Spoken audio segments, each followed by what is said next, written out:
All right, ladies and gentlemen, we are back with GEC NASCAR. We're going to be out here at Monza for the Monza Mayhem 200, a historical track.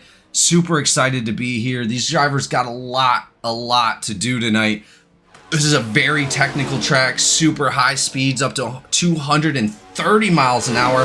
No restrictor plates on this track. And it is going to be an exciting one tonight. We are going to see some devastating crashes and some huge successes for some of these drivers. We could even see a new winner tonight. As always, you got myself up in the booth, Jamie Griffin, and then also we got in the booth Kiernan tonight, one of our regular new commentators. Kiernan, how are we doing? Man, excited to see this. It's known as the Temple of Speed, and it's going to be crazy. There's going to be some crazy crashes. Really looking forward to seeing these guys race this. Well, as we seen in the practice race last night, we've seen a lot of drivers struggling to try to go 3 wide into the corners. We've seen a lot of drivers struggling just period out there. We really tried to change the parameters of the race a little bit so these guys can have a little bit more fun. We're hoping that actually is going to work. But man, very technical track, super fast track. And wow, I'm really excited to see how this is going to turn out for some of these guys, because this, who knows, this could be somebody's lucky night to punch that ticket.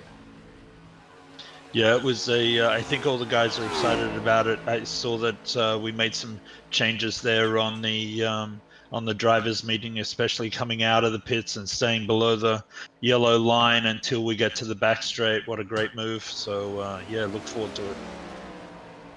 Well, this 2.6 mile long oval has very steep banking, high speed loop with a 21-degree banking on the opposite side.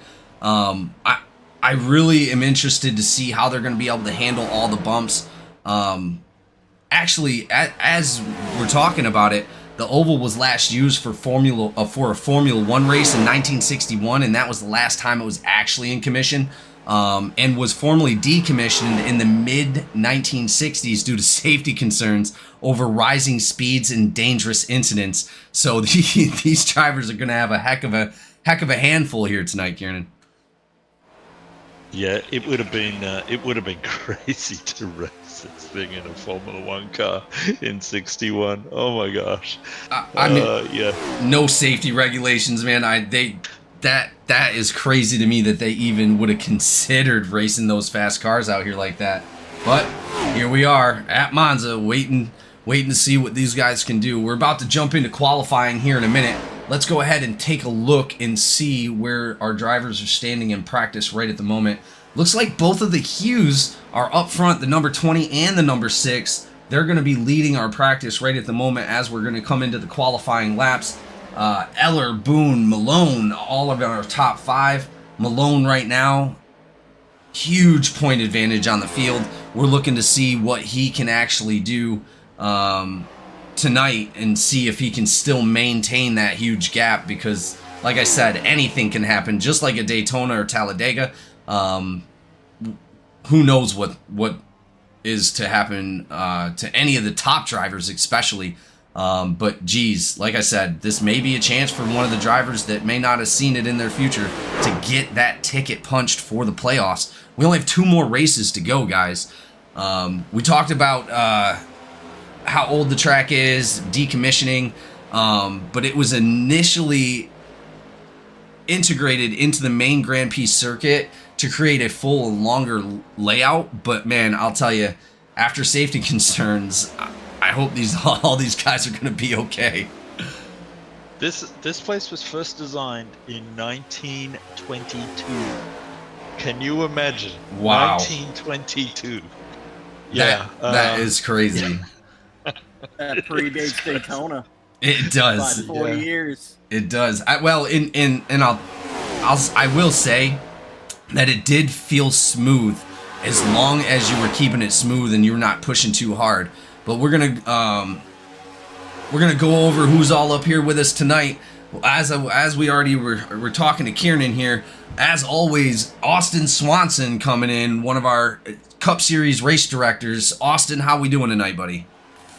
Oh, doing well. A little nervous for tonight's race. Definitely heard a lot of chatter from all the practicing this week, but I'm excited all the matter. I mean, this is the first time at Monza. It's hard not to be. Yeah, I'm super stoked, like I said, to see these guys not kill themselves. I want to see everything good. I don't want to have to go over anything crazy. Yesterday in the practice, Kieran just launched himself out into space off of that turn one. And I really hope we don't see a whole lot of that. We did raise the incident points up by 4 points, and we also raised the fast repairs up by 1. So these guys are going to have a little bit of a different advantage tonight going into Monza. But for the Monza Mayhem 200, we also have John Sellers up in the booth. John, how we doing? Doing pretty great. Pretty excited to be here. 2.69 miles of a speedway. Unconventional speedway for us, definitely. Just ready to get this going. You might be seeing me and the other race control dip out of here. Unfortunately, we have business to attend to tonight. Well, and I hope your guys' plate is not going to be super full, but that's all right. We got somebody to fill that gap for us tonight. One of our newest broadcasters, OCS owner, or OCS co-owner. We're going to have Cody up here tonight. Cody, how we doing, buddy? You know I'm doing good, Jamie. How you doing? I'm doing great. It's awesome to have you here with us tonight. Super stoked to see you again, man. It's been a long time, and I think we're gonna have our hands full tonight with this one. I agree, man. This is my first time in Italy, man. Beautiful place. Never been to Monza. I'm excited to see what it brings.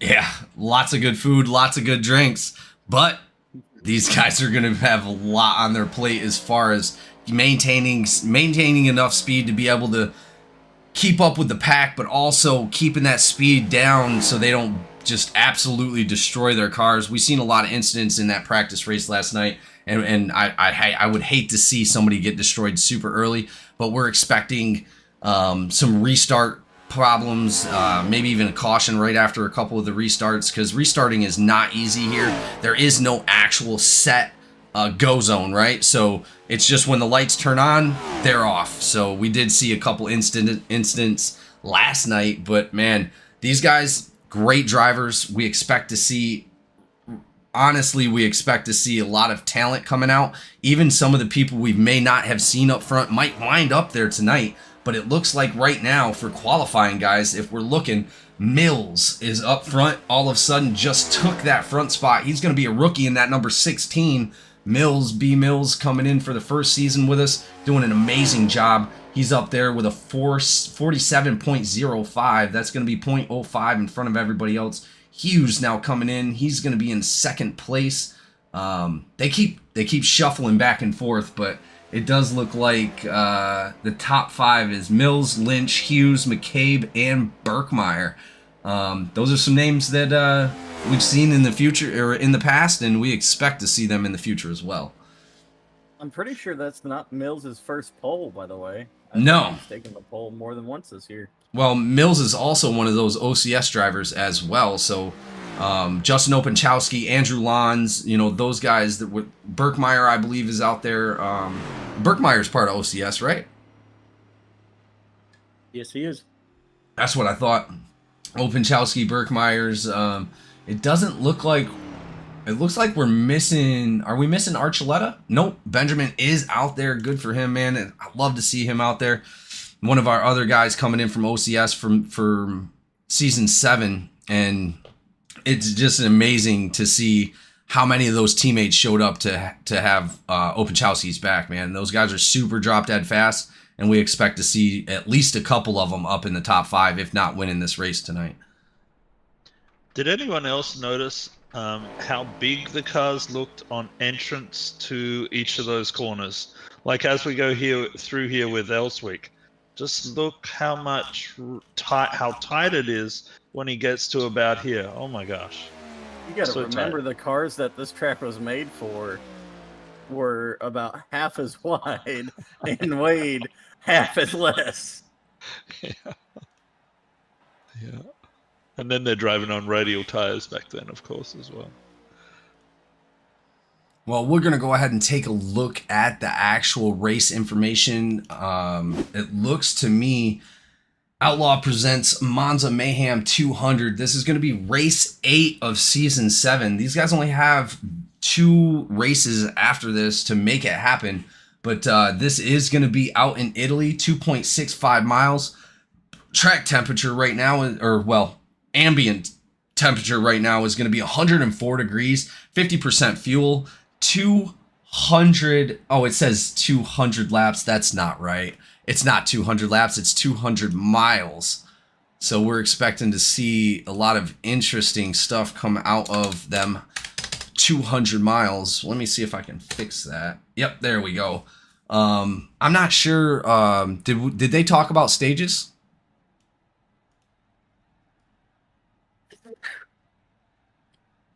I didn't hear him talk about stages. No? Austin, you got stages? Well, either way, we're going to go ahead, guys. We're going to kick it off with our national anthem, as always, and we will be right back with GEC eNASCAR. Oh, say, can you see by the dawn's early light what so proudly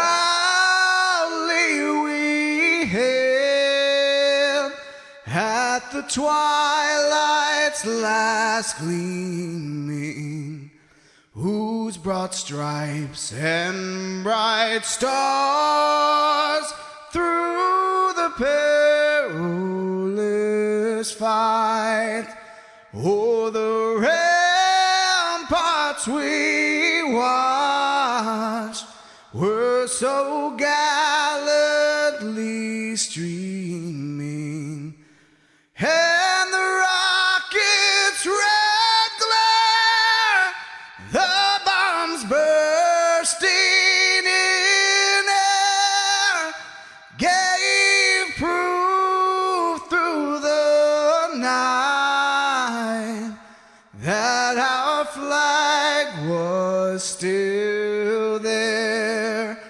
Oh, say does that star-spangled banner yet wave o'er the land of the free and the home of the brave?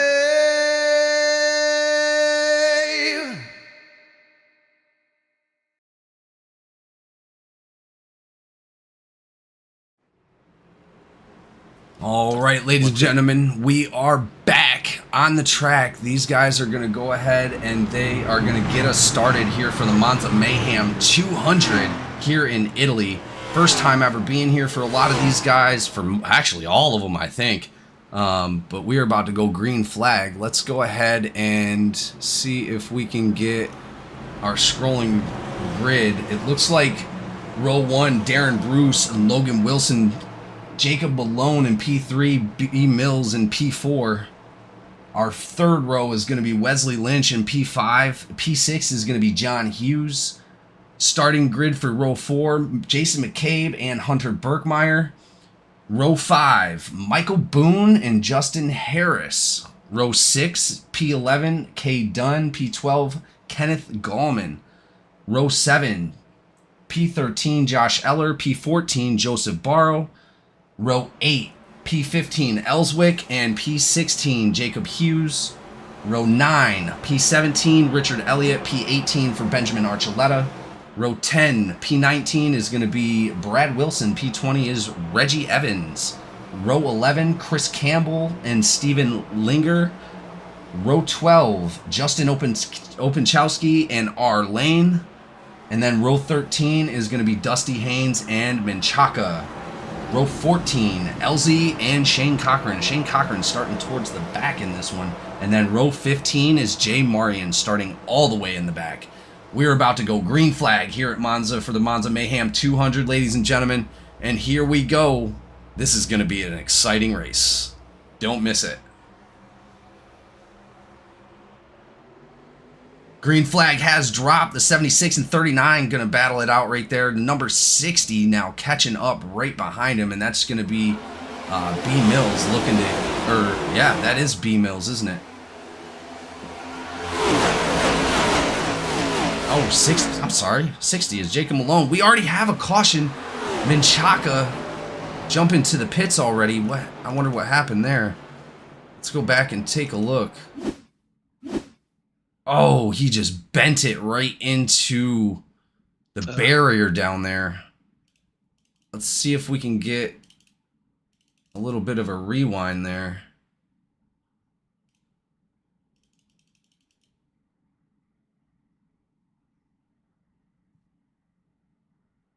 Yeah, man, that wall just went up there and grabbed him. Oh, he just clipped that corner.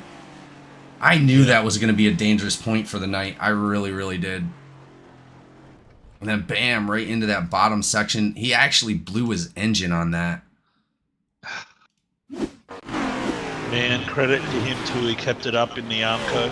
And I do mean Armco, not wall. Yeah, yeah. So, yeah. Well, and we knew this might be an issue, but man, that I had a similar issue last night. Those edges, those barriers, they come out of nowhere. I clipped my bumper right off, like I barely even touched it, and it just took the whole back end of my car off. Yeah, that sucks for Menchaca. I was looking forward to watching him have a good race. He's had a tough trot of it lately, so I was looking forward to seeing him have a decent finish tonight. Well, as we haven't done it yet, we're going to go ahead and go over Who's Your Pick, our favorite segment of the race. Kieran, who you got for tonight? Oh, man, I kept on tossing around who I was going to go for here, but I think I'm going to go for Openchowski tonight. So that's my pick tonight.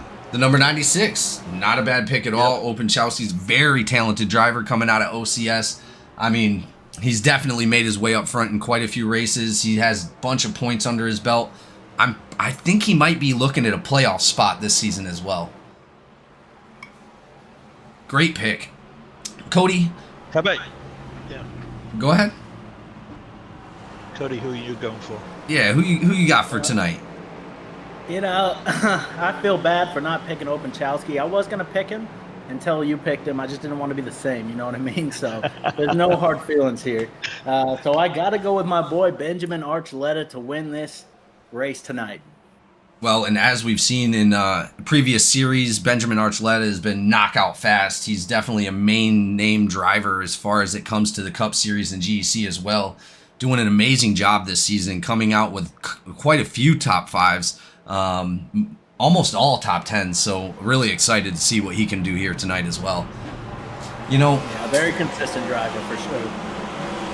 yeah, he lights out fast. You know, How about you, Jamie? I was gonna go with Dustin Haynes, and I'm still gonna.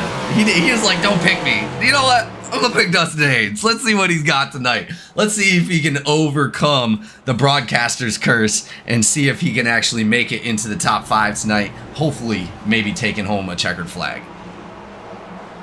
It looks like we have a issue with Jay Marion.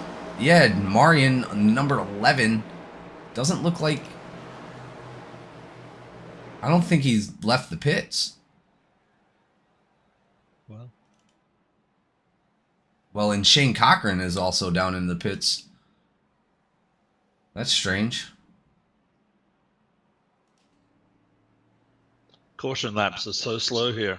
Or take forever, should I say. Are they already double file or no?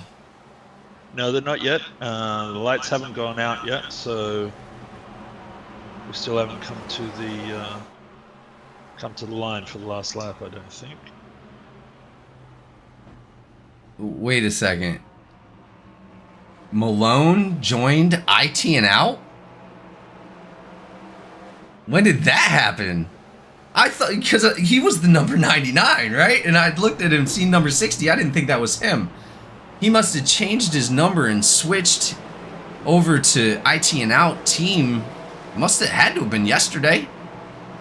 At least before the last race. That's a real interesting development right there. Let's go ahead and pull him up and talk to him about it. So we got the number 60 up in the booth, Jacob Malone. Jacob, how we doing tonight? We're doing pretty good. Excited for Monza or a little bit nervous? No emotions for this race. It's more of one of those get her done. It's going to be an eventful night, though. Interesting to see how working with my new teammates will be. Hopefully, one of us can bring home a win. Well, and that's the goal. That's what we actually brought you up here to talk to you about. Switching over from the number 99, we just noticed doing the new number 60 out there racing for IT and out. I mean, wow, that was a curve. We didn't expect that. Yeah. Let's hope I don't end up like Ryan Preece at Daytona, though. Oh, 60, no. The car number 60 does not have a good track record at super speedways, but be interesting to see where this will take us. I'm glad I'm on the team. I was invited over. Lengthy conversations. Very nice. Very welcoming group of people. Worked together with them to help prepare Landon for the truck race and all of that, so that was fun. I'm interested to see where this will take us, though, with the new data that I'm presented. Well, and I'm super happy you found a place to be. And I'm surprised nobody's asked you to join a team before this.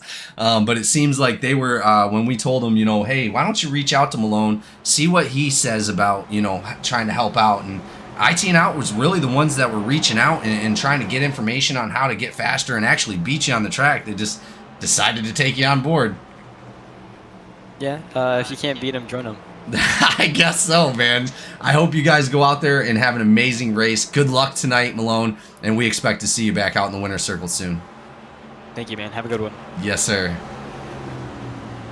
That's awesome. I'm glad he found some place that he can feel welcome. Sounds like those guys are doing a great job. Pace car is about to come off the track right here, Cody. We're about to go back green flag racing. Let's get it. As we got Darren Bruce and Wilson up front, Logan Wilson and Darren Bruce going to battle it out. Here we go, green flag. Side by side, beautiful restart by our leaders right there. The 76 and the 39 just staying side by side. And we have another caution. And Backward spinning down there. It looks to be John Hughes. And as we knew this could be a problem tonight on the restarts, it's so difficult to even be on the track. But as we see, he was down on the bottom line. Let's go take a look and see why he wound up down there.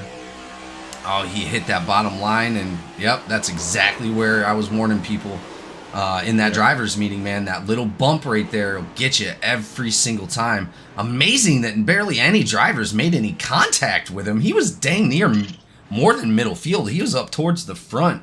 Hate to see that for John Hughes, but lucky for all the other drivers, they were able to maintain it. Hughes, he's going to have to get back out on the track and see if he can make it all the way around to get that fast repair. Like I said, these guys have 2 fast repairs tonight. So it's going to be quite interesting to see what they can do. We're going to go ahead. Go ahead.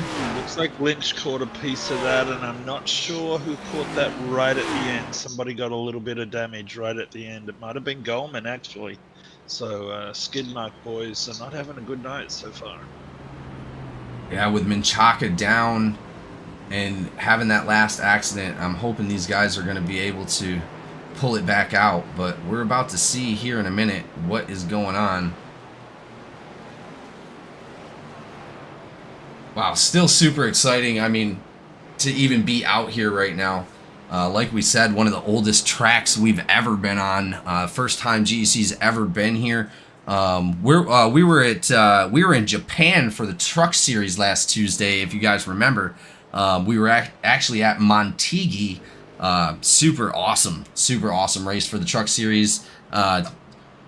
Nonetheless, that I placed fourth, you know, just tooting my own horn there, but it was a hard race. You had a great race, Jamie.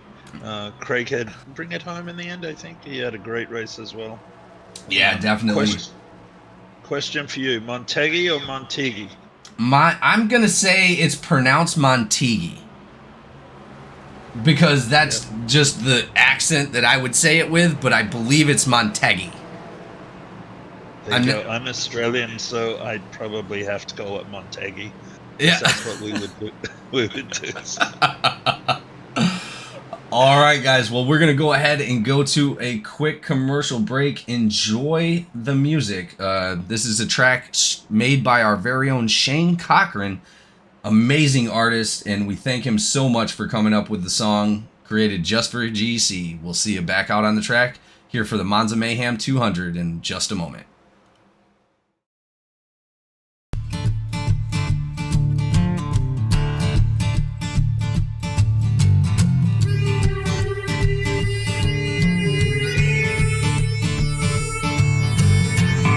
Going down and the rig is on. iRacing is where I belong. Discord's lit and the drivers are here. This is GEC, there's no room for fear.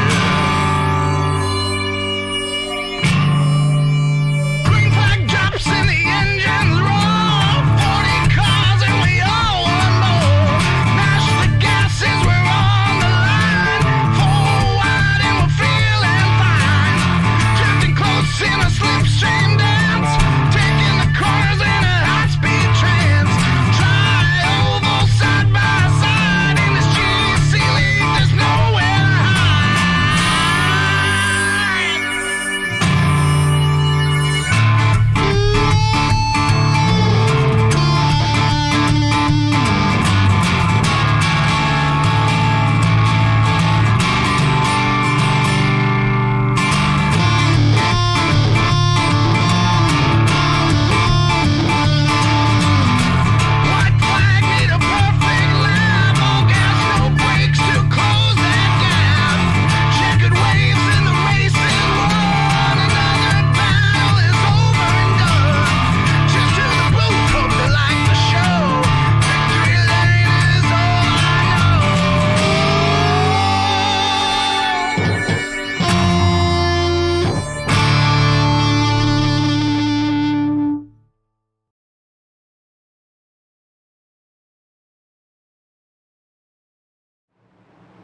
All right, ladies and gentlemen, we are back. Thank you to our very own Shane Cochran for that rendition of GEC NASCAR.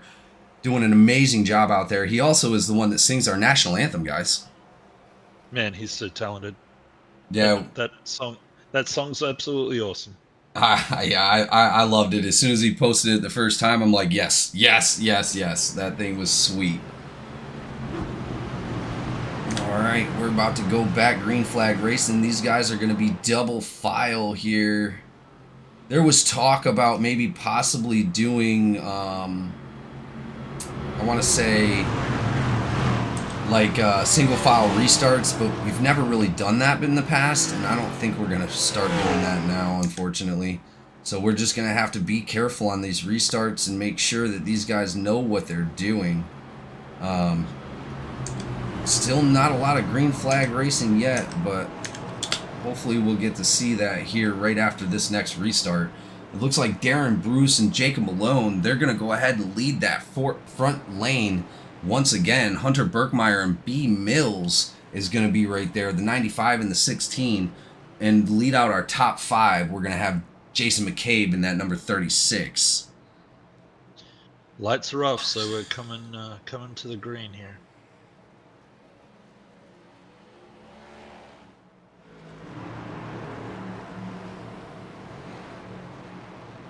That's a lot of cars out on this track.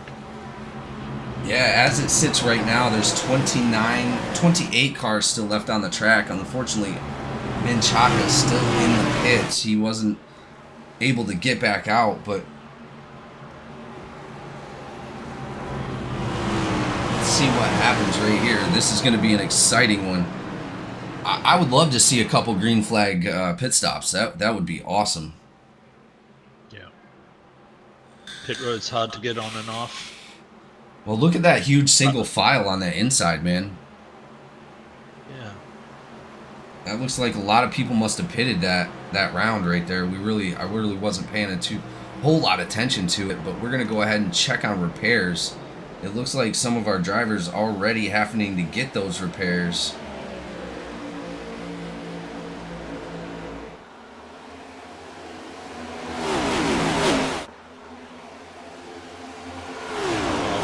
Great stuff by Bruce. Yeah. Good job, Bruce, but man, you're gonna get run down. Yeah, that is going to be the bigger problem, trying to maintain that jump. But it looks like a lot of drivers already coming in for minutes of repairs. Caleb Ellswick with 3 minutes. Richard Elliott with 2:40. Michael Boone with 2:30. Kenneth Gallman with 2:13. R. Lane with 2 minutes. Brad Wilson with 2 minutes. Chris Campbell with 1:30. Marion with 1:23. Lynch, 59 seconds. Shane Cochran, 35. And Dustin Haynes for 6 seconds. Wow, those guys are moving. Yeah, Bergmar's tapped onto the back of this little group. There's 3 or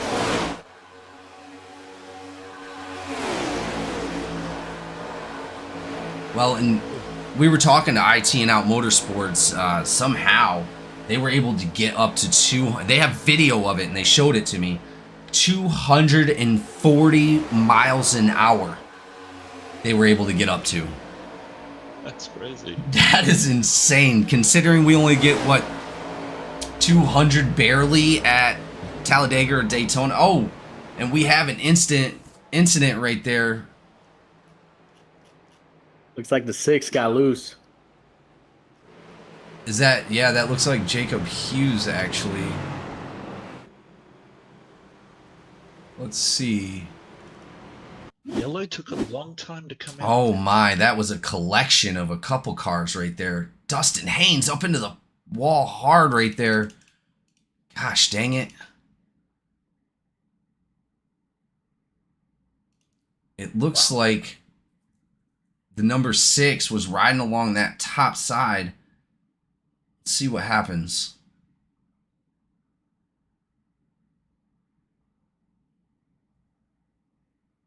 Number 6 just looks like he came down a little bit too low, with Openchowski coming up a little bit than that number 96. Let's go ahead and watch it from the 96's perspective. Where is Openchowski? There he is. Let's see this in real time. Oh yeah, Openchowski maintained his lane perfectly. The number 6 just coming down into him. Let's go ahead and switch back over to the 6 and see the aftermath of that. I don't think it did look like a little bit of damage, but let's see who else was collected there. Oh man, I couldn't have, that's so hard to maintain. Bam, Dusty Haynes down into the bottom. Haynes up into that outside barrier. Both of them. A little bit of contact with those other 2 cars as well. They both went into the barrier. Oh, 51, yeah. You said the 51 of Archuleta? Yeah. No way. Yeah, I think it was. Yeah. The 51 and the 20. Is that the other Hughes? Oh my goodness. 51 just involved into a mashup right there. It looks like the other cars blended in with him. Not what you want to see for Archuleta. Yeah, Haynes, his car just molded with his car, but it looked like Archuleta came back out of that pretty good, but he was sideways 20 up into him, which is Hughes. Bam, Yeah, bam, they Hughes both didn't hit that wall. Hughes didn't have anywhere to go. Oh, and it still doesn't look like Archuleta took a whole lot of damage. I mean, I imagine he's got to get some damage fixed, but at least he's not out of the race. Wow. Some crazy crashes already, guys. Cody. From what that could have been, Benjamin got out of that really clean. I'm not gonna lie. Yeah, absolutely. I'll tell you, it could have definitely blown his engine if he'd had to tow out. I don't know what that would have done as far as lap status goes, but really, honestly, I think he did come out of that unscathed almost. It would have ruined my pick, man. Listen. Just because my pick got into your pick, that's not my fault. that is the broadcast curse. No matter who we pick, winds up in the first ones. Yeah, hey. Planned it, man. I had to talk with him before the race. You know, I was like, anything you could do to take out Cody's pick. Yeah. We don't know who it is yet, but just do it. How much you pay him though? Oh, I think it was like $20 and a cheeseburger. Oh, that's good enough for me. Hey, I'm sending it your way as long as we're good. That's definitely going to shuffle up. $20 is about how much a cheeseburger's worth these days. Yeah, nowadays, huh? Yeah, dead serious. Even going to some of the, we're not going to say any of the names because they don't pay us to do it, but even some of the mainstream restaurants, like the fast food ones, are dang near $20 a meal now per person. But it looks like we got our biggest movers on the screen right now. Justin Opinchowski, he gained 20 spots off of that last caution. He's up in third place now. He's going to be sitting up behind Barrow. Ryan Elzey, he's up 14 spots. There's my boy. Yeah, Keep going, Justin. Yes, sir. He's going to be up front. I guarantee it. Barrow up 12. Absolutely not. No. These are foresight picks, not in the moment. We got Dustin Haynes up 9 spots, number 16 right now. Unfortunately, he'd have had a little bit more than that if that incident didn't happen. And Jay Marion up 9 spots. So we're about to see Menchaca back out on the track, smacking. Oh my! Oh. No way! Oh. And this is exactly why we were talking about people warning drivers where those cars are. Did he just come in too fast? I didn't completely see it. No, he came in way too fast. He went ahead and jumped to the pits, but that was definitely an oversight on our boy Menchaca. Unfortunately, not what we want to see for him. It looks like he was... Oh, shoot. Did I really just do that? Sorry about that, ladies and gentlemen. We'll go ahead and see if we can take that back real quick.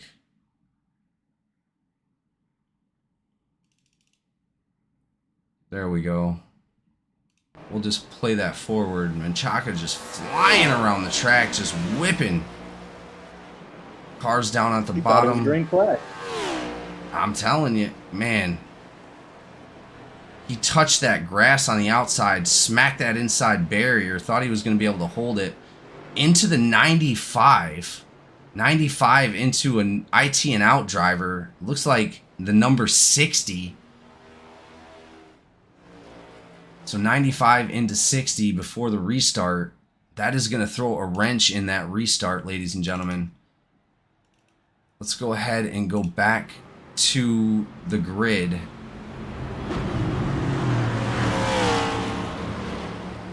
Drivers now coming out of pits. It looks like they decided to come in after that incident.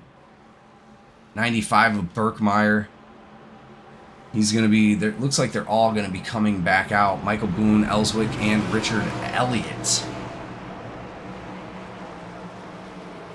Looks like it's going to split the group a bit as well because the pace car's lights are off. Wow, just incredible, guys. Just incredible crashes already.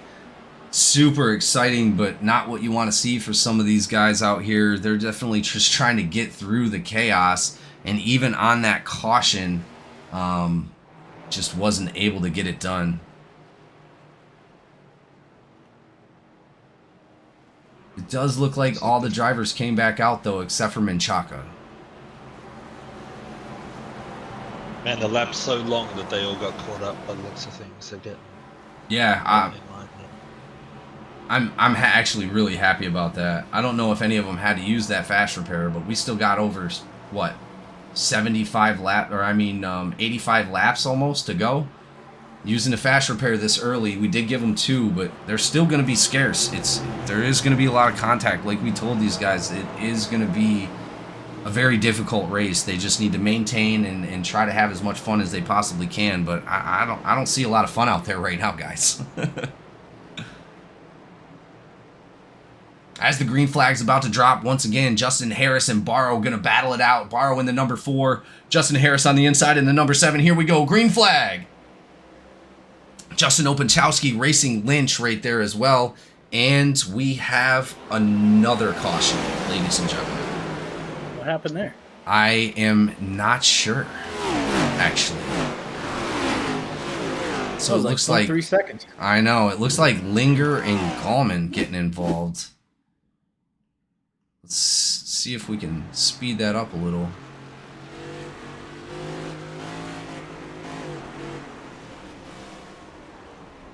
Looked like a bump from the number 60. 60's definitely... Wait a second. Let's slow that down a little bit.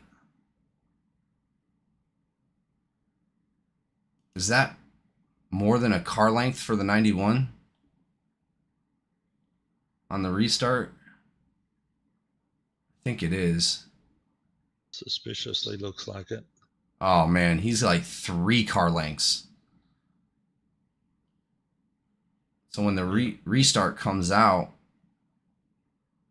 it definitely caused a problem. Gallman going sideways as well.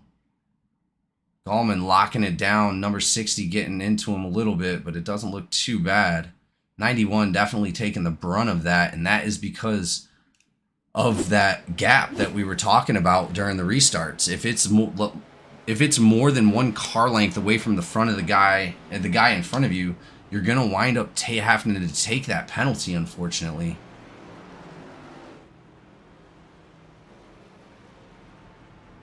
I'm sure race control will crack down on that.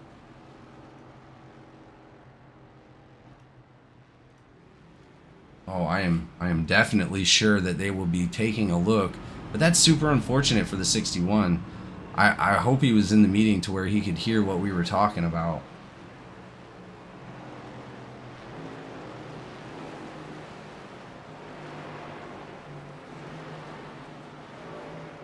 We've got a few more takers on pit road here.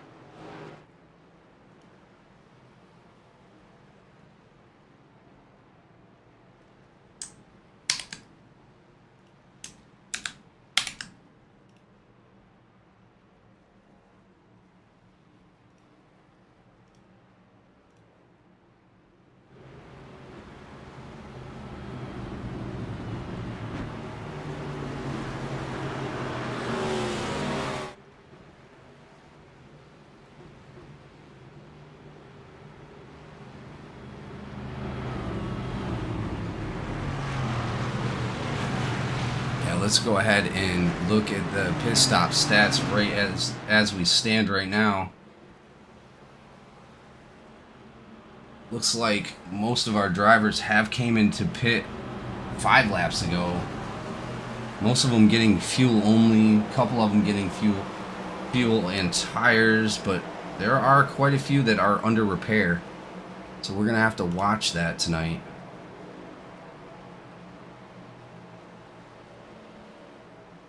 Jamie, I'm on my local betting app.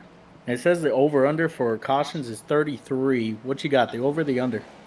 For 33? Yeah, that's what it says on my betting app. Oh, Wow. oh, that's a lot. God, I hope it's under. I'm gonna bet that it's under just because I don't want to see it go that high. I'm not gonna lie, I bet the house on over. That is, oh God, I don't want to see that many cautions come out.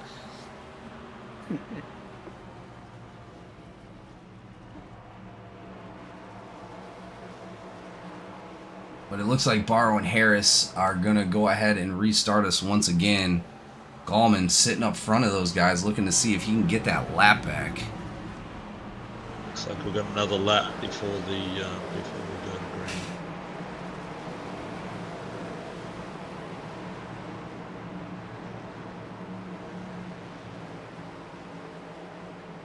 Well, as we have a special guest up in the booth with us tonight, again, Mason Arujo, one of the co-owners of GEC. Mason, how we doing tonight, buddy? All right, not too bad. Good to have you here, man. It's going to be a crazy race tonight. We're out here at Monza, one of the oldest tracks in any circuit. I believe he said it was built in 1922, and it was decommissioned in 1961. Into the mid-60s due to safety concerns over rising speed and dangerous incidents.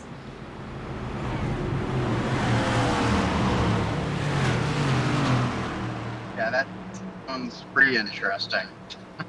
Well, and I'll tell you, so far, we've seen nothing but caution after caution. We still have a bunch of drivers still out onto the track. The only one that I don't see out on the track right now is going to be Menchaca. I can't tell, but it looks like Boone, Ellswick, and Elliott are also... Well, Elliott looks like he's got some speed on him. Ellswick also. Boone also. So those guys will be coming back out onto the track. Oh, thank God. I did not want to see that many drivers be out of the race already. Out of 29 drivers, we only have one driver that's out. Unfortunately, Menchaca, with that incident on that last restart, getting into the wall and getting into the caution field, not what you wanted to see for Skidmark tonight. No, Lynch is still up there. Hopefully Goldman can pull them back up to the front as well. I see the pace car lights are off.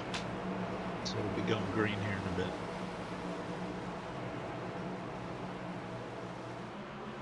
Well, it's going to be Justin Harris and Barrow battling it out again on the front. Darren Bruce and B. Mills and in that second row. Jacob Hughes and Kay Dunn in the third row. Benjamin Archuleta and Jay Marion in the fourth, and Dustin Haynes and McCabe in the 10 and in the fifth row, leading out our top 10.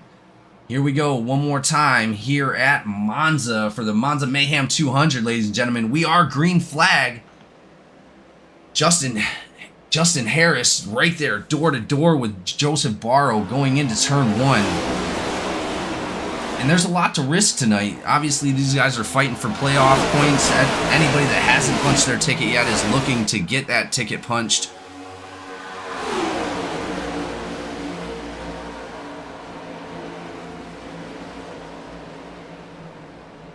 There's a lot of respect going on out there right now. Guys are just taking it easy right now. Yeah, in all honesty, Cody, correct me if I'm wrong, but if I'm these guys, I'm gonna want to be in a straight line just to stay out of trouble. I'm not trying to go on the inside or outside of anybody, especially in those turns. Yeah, you're definitely wrong, James. No, I'm playing. You're absolutely right. I mean, with this many cautions already, we gotta be safe. Anything to be safe. Keep the under 33, please. Yeah, I am definitely voting for that. Absolutely. We didn't. Kieran, did you say your vote for over or under? Yeah. I'm gonna be optimistic. Under. All right. I like it. Well, Lost some money on it.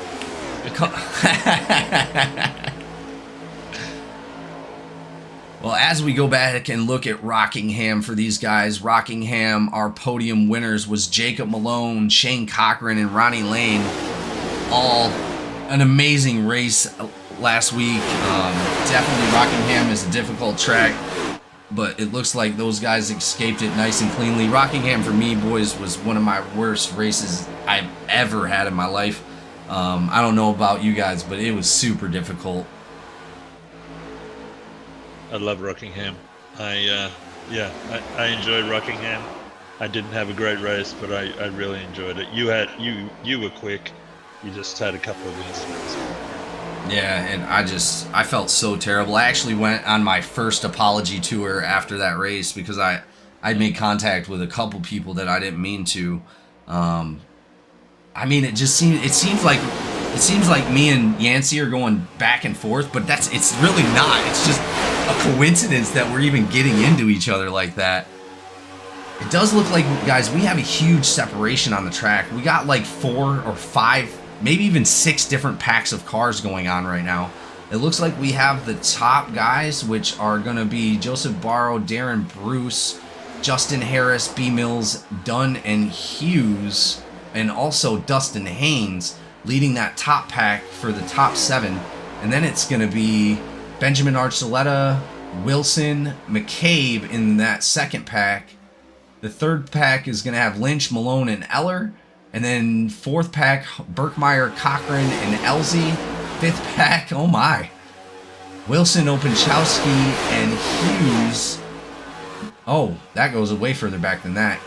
Openchowski, Hughes, Gallman, Elliott, Campbell, and Boone. And Ellswick looks like he's catching up too. Looks like he's in that backpack. So looks like the back from 17th to 24th are all like right in the same pack. As we got some great green flag racing going on right now. These guys are all going to be single file. I'm sure everybody's super nervous. Dusty Haynes jumps to the outside down there. He's going to be seeing if he can make anything happen on the inside of the 6. He's going to need to be careful. He doesn't want to get up too close to that number 6. Luckily, he was in the practice last night and was able to feel it out before he actually got out here. Oh, that gets so scary going into that corner. So scary. I mean, I was flinching just then. Well, isn't that the corner that turned you into Rocket Man last night? Yeah, I think so.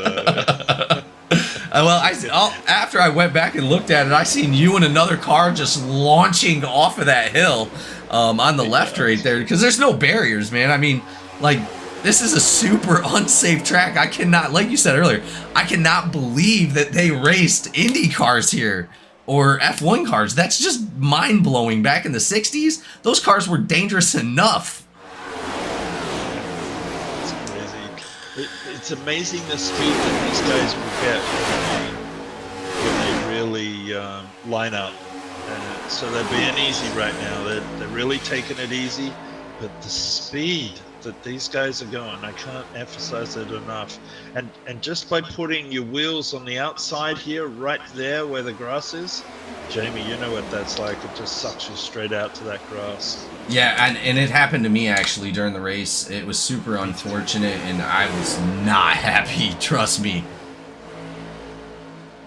Yeah, as soon as you put your wheels out there, it just wants to suck you straight out that right-hand side. So these guys are all racing great right now. Burrow out front. It's getting a little bit of a push right now. Got 5 or 6 that are separated at the front. Yeah, there's actually a decent little pack up there. It looks like that second pack finally caught up to the lead guys. We're looking at all the way from Joseph Barrow in first, all the way back to 12th place now, I believe, is all going to be in the same pack. Joseph Barrow down to the bottom of the track in that turn right there, causing a little bit of contact. Looks like Barrow and the number 7 are coming into pit lane. Could they be pitting for fuel already? Interesting. That is very interesting. Well, in Cody, as we've been running the Cup Series, we've been running at 50% fuel. Oh, no. That's not going to be good for the boys. Number 76 looks like it.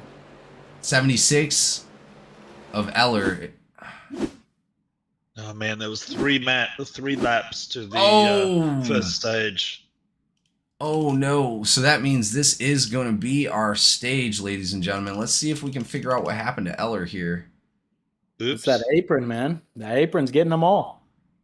Lynch was down bottom. Lynch was sideways down on the bottom. He was getting pushed by one of those IT and out drivers. He just touched that bottom line, went sideways. I think Eller was trying... No, he wasn't trying to correct for it. It just looks like he had too much turn coming in the same exact spot that me and Barrow got hit in. Same exact spot. Well, that's actually going to be an advantage for the guys that already had pitted, because they're going to come out and everybody else is still going to have to come into the pits. As you can see, all the sparks are flying under the cars as well.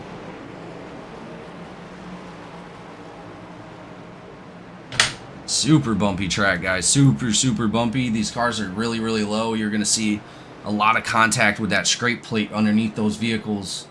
And that alone, that also could cause you to go around. As we've seen it in the instance with Eller just now, those sparks were flying out of the bottom of his car, and it just, he must have had too much turn coming out of 3 and 4 once he got to the top of 4. And that was also something that I talked about during the that I talked about during the drivers meeting, that really ultimately that is going to be a hard situation to get out of. It happened to me in Barrow last night, and I just went sideways. Too much turn. Yeah, it's really hard to recover once you get down on that apron. That's where you go to recover, and you just end up with a tank slapper. Yeah, well, as we've seen, he went right into that guardrail, stuck right to it, and wasn't able to get off. He actually had to tow out into the pits. Yeah. Oh, yep. And as we said, all the drivers are going to be coming down into pit lane for this stage. As our stage winners, it's going to be Darren, Bruce, B. Mills, Dustin Haynes, Benjamin Archuleta, Dunn, Hughes, McCabe, Malone, Lynch, and Birkmeyer. Which makes Burrow must have been out of gas. That's all I can think of, because there was only a couple of laps to the stage. Yeah, it looks like Harris and Barrow are the only ones that were in the pit before the caution, so that they're going to go ahead and take the lead back. I guess it was sort of good for them that the caution came out when it did. Yep. But it is unfortunate for their stage points as well. Because I'm not sure, but I'm pretty sure they didn't get any stage points whatsoever.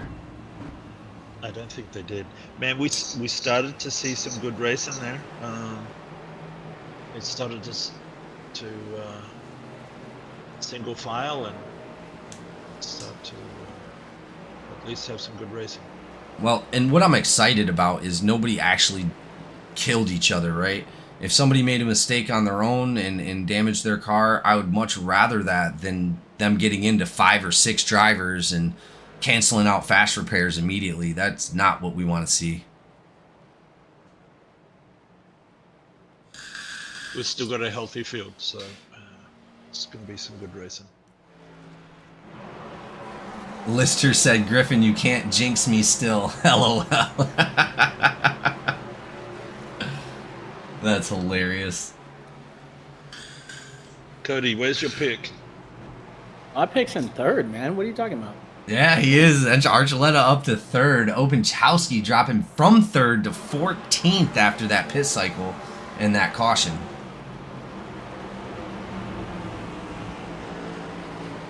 Unbelievable you picked Openchowski. What were you thinking, man? You have a couple tonight? I need to be. No, not that time. I just had a feeling about him tonight. He'll get up He there. could come back. He could come back. He will. He's got it in him. He always does, man. He always finds his way up front. He's definitely like Shane Cochran, one of those on-track ninjas just coming out of nowhere when you least expect it. But I believe he's going to be saving. He's going to be sitting mid-pack. I don't think he's used up any of those fast repairs quite yet. Let's go ahead and check on repairs. And Chaka, almost 20 minutes of repairs. Still not back out onto the track. It looks like everybody else has now come back out. We got a few more pitters. Gallman, Boone, Wilson, Campbell, Ellswick, Elliott, and Cochran all coming into the pits. Looks like they're making their way back out right now. But Menchaca with almost 20 minutes. Ellswick with 4.5. Marion with a 4. John Hughes 3:42. Boone 3:40. I mean, there's always already significant repair numbers coming out of these drivers at the moment. Now Cochrane's still on the lead lap. He's being very quiet. Could somebody cue up the Jaws music? See, and that's funny you say that. Every time Barrow is behind me, every single time Barrow is behind me, nah. Like, all right, buddy.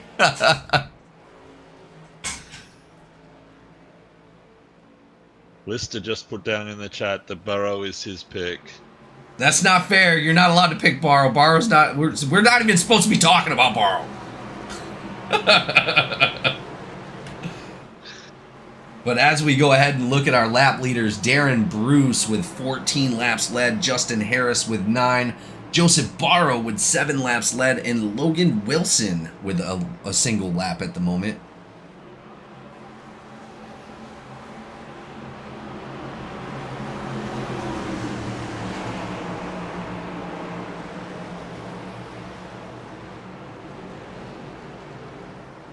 Cody, it sounds like it looks like from the chat that Jamie was getting some advice from Lister on his pick. So. Yeah, some help. Yeah. See, and he picks me thinking that his jinx is gonna move into the truck race, but that's no. You have to pick me on the day of the race for the jinx to work. Well, that was a really tough restart. That Yeah, I seen it. It looks like that outside line had a little bit of a hang up right there. But these guys still maintain it. Yeah. Barrow and Darren Bruce battling it out up front right there. It looks like they're going to be... Nope, looks like Barrow has moved up a little bit. Barrow going to be holding that bottom line.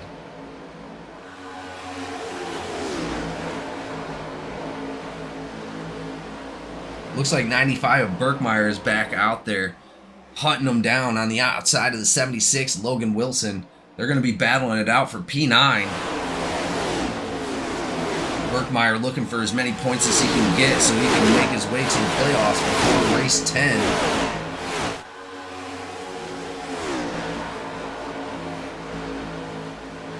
Oof, that highline's tough. Yeah, man, and it looks like just getting into that grass, super dangerous, as you said earlier. Campbell down low right there.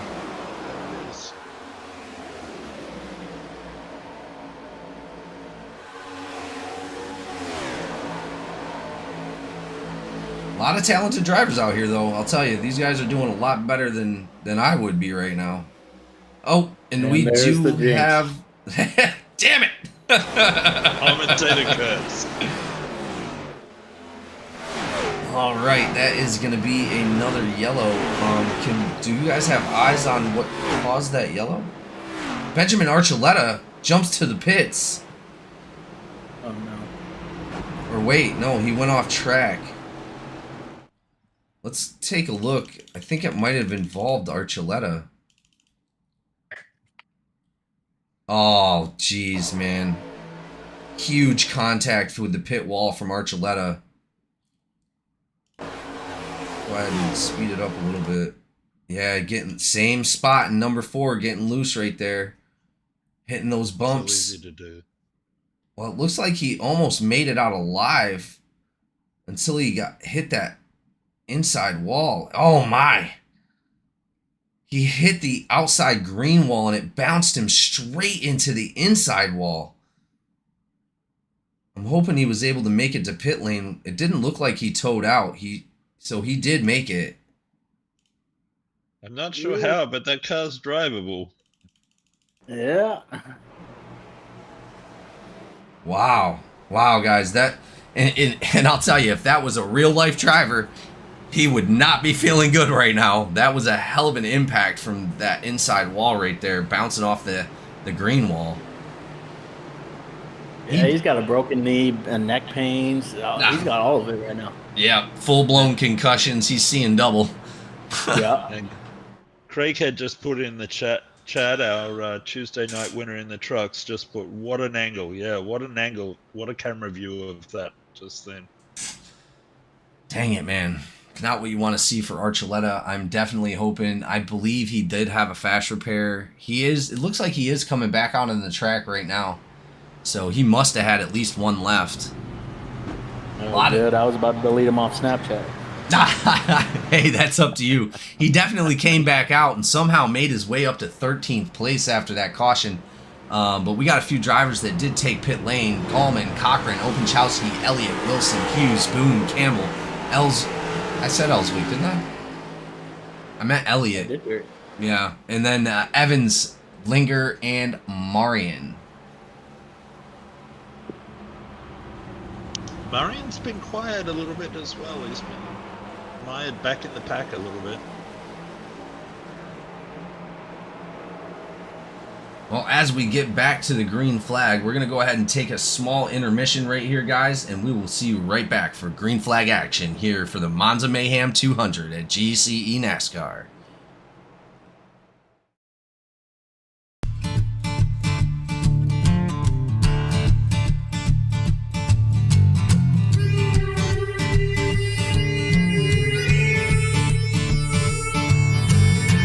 Sun's going down and the rig is on. iRacing is where I belong. Discord's lit and the drivers are here. This is GEC, there's no room for fear.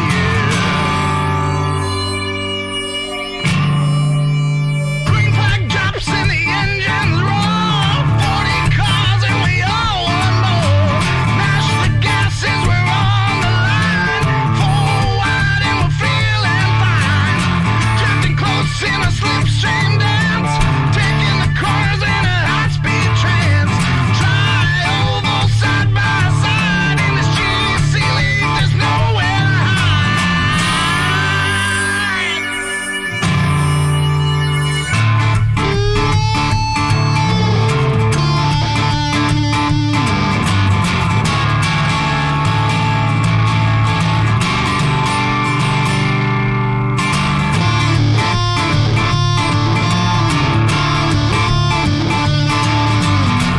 White flag need a perfect lap. All gas, no brakes to close that gap. Checkered waves in the racing world. Another battle is over and done.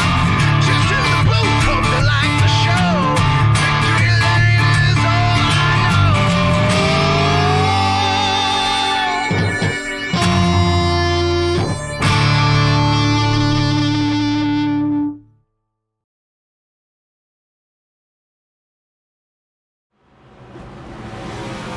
All right, we're back out on the track here at Monza for the THDesigns Cup Series Monza Mayhem 200 in Italy.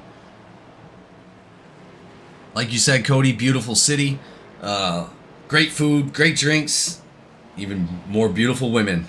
Love being here. Thank you guys for being up here with me tonight. Spaghetti, dude. God, this spaghetti's so good. I'm eating it right now.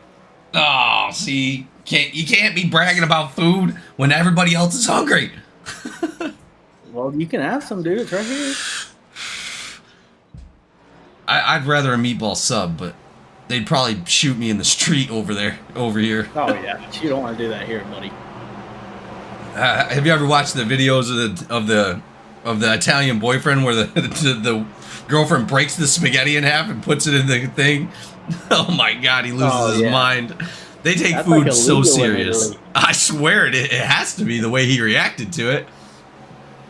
I think I looked it up. I think it's actually fucking illegal. I'm positive it is. Disrespecting pasta can get you strung up over there. Yep.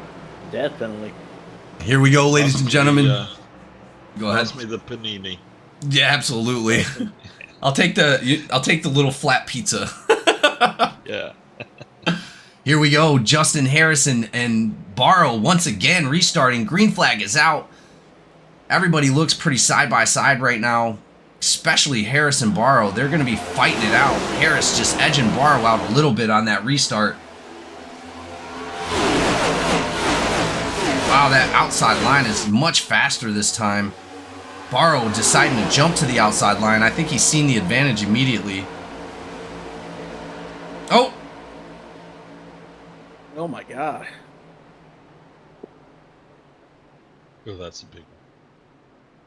That wasn't my fault. That wasn't my fault at all. That wasn't my fault. No way. Can't blame that on. I can't do it. Just no.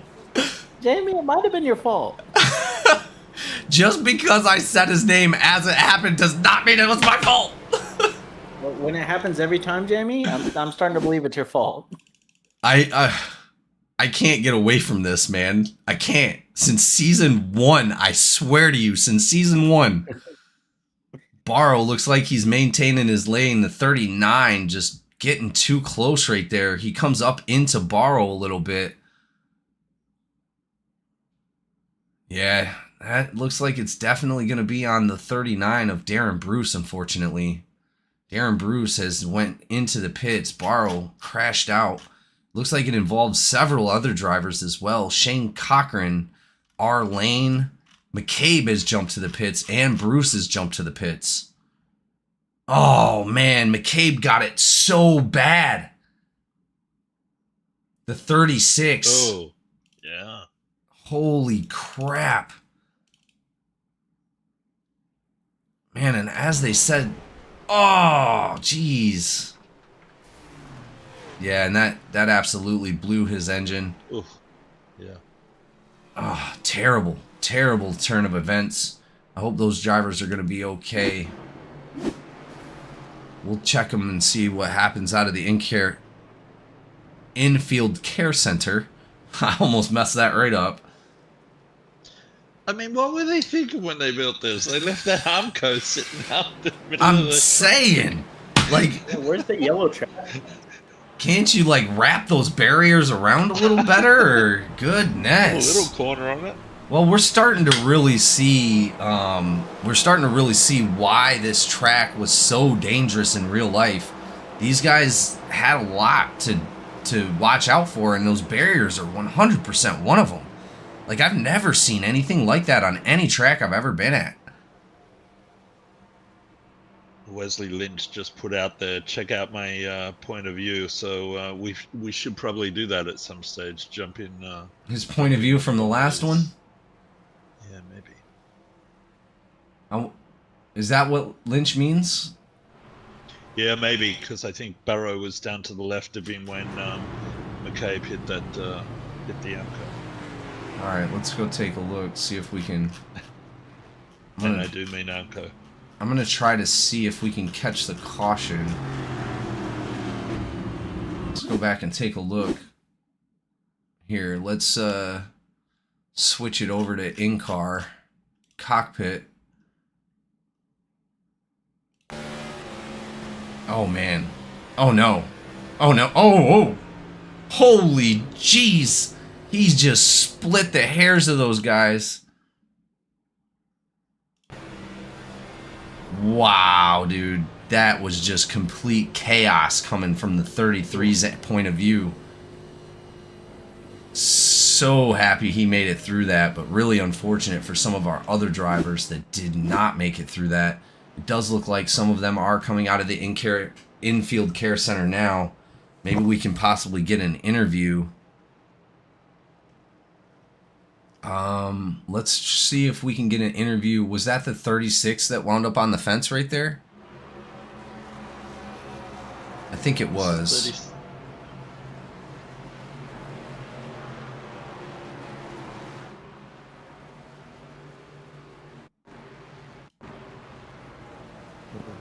So we have the 36 up in the booth. McCabe, you got a copy? I gotcha. Hey man, that looks super deadly going into that barrier like that. Are you alright? Oh yeah, we were having an okay day so far. We pretty much hung out in the top 10, not being aggressive, just trying to stay somewhere to try to capitalize on some stage points. But yeah, had the accident up front. By the time I saw anything happening, it was too late, and head on with that guardrail. What do you think about these open barriers? Sorry, go ahead, Kieran. How quickly did that barrier come up, mate? The end of that barrier. You know, I knew there was a wall there, but it came up so quick. There's literally nothing I could do. I got it one way or the other, and it sent the car that way, and it was over. Well, what do you think about these open barriers? I mean, I don't mind them. Obviously, it's just you're in the wrong place at the wrong time. Unfortunately, got plugged in that. Well, in the big question is do you have a fast repair? I do, and for some reason it's not letting me select it. I'm sitting here clicking it right now. Oh, is it not because yeah, you blew your engine, it's not going to allow you to move it. It didn't allow you to use it even though it was clicked on? Yeah, and I'm over here clicking on it on and off right now. I have one left, but yeah, something's up. Man, if there was anything I could do to help you get back out on the track, I would, man. I'm sorry to hear that you're having issues tonight, but we definitely look forward to seeing your talent out here next week as well. Thank you for coming up into the booth and talking to us, man. Thanks for having us, and yeah, hopefully IT and Out team has been having speed, haven't quite had the finishes, but we'll be back. Well, IT and Out is also the only ones so far that have produced a speed on this track of 240 miles an hour. That's right. So we're looking forward to seeing some of that speed. Unfortunately, not the night you wanted to have, but man, like I said, very talented, and we look forward to seeing it out next week. Thank you. Thanks for having us. Yes, sir. Thanks, man. All right, that was the number 36. As we go back double file, Haynes, Harris, Mills, and Malone up in the top 4, and leading out the top 5 is Hunter Birkmeyer from OCS as well. Here we go. Pace car is off the track, ladies and gentlemen. We're about to go back green flag racing for the THDesigns Cup Series Monza Mayhem 200. Green flag is out. Number 7 getting a decent little jump, jumping up in front of Haynes. It's good to see Haynes up front. Oh, we got big problems down low. Big problems. Wow. Oh my lord. Someone took off like an airplane. It did. Thought I seen that.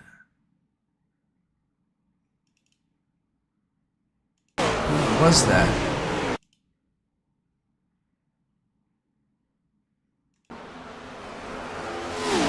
Oh, you hit that bottom line down there. Do you guys see what number that was? That flew up in the air like that? Yeah, I couldn't. He was flying too fast. I can't see it. A bird or is it a whoops. plane? No. Well, let's ride along with Dusty Haynes real quick. See what happened there. Looks like the 16 The 16, yeah. of B Mills. Man, he was quick too. Oh, it looks like Haynes came down across the 16. Oh, it was the 16 that went up in the air like that. Oh, Oh, and then he got scooped up by another couple cars that put him back on his tires somehow. Is he able to drive that car? He is. He's driving that car away. Oh, He's man. able to fly it. I think he's ready to fly or drive it. I mean, we need to give this man his pilot's license. Holy moly. this is going to be interesting. Yeah, I'm going to take it back and see what is. Wow, man. See what he sees.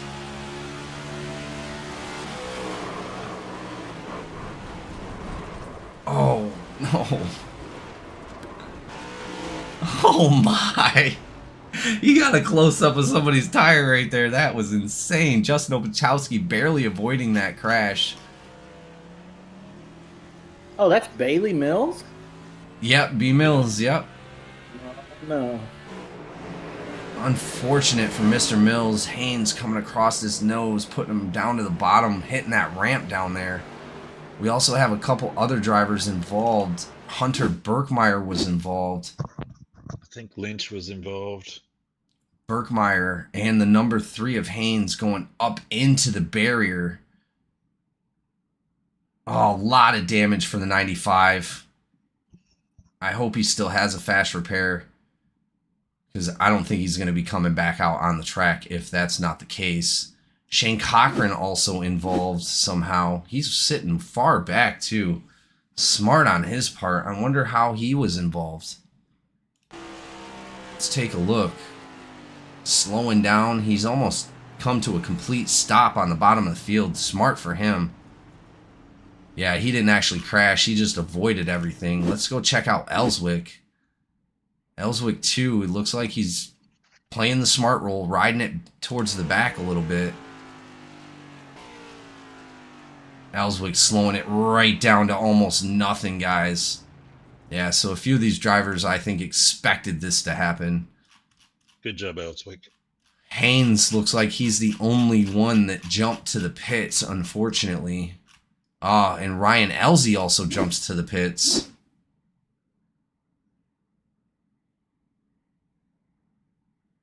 Why did Elsie jump to the pits? That don't make no sense.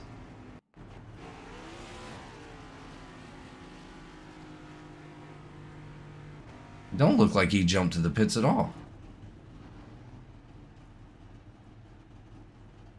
That's strange. Why would it tell me that? That's alright. Well, I'm glad to see at least one driver didn't have to jump to the pits. Birkmeyer is coming back out onto the track. Lucky he had that fast repair, man. Chris Campbell still in the pits. Haynes and McCabe also still in the pits. McCabe, I don't think we're going to be seeing him come back out tonight, unfortunately.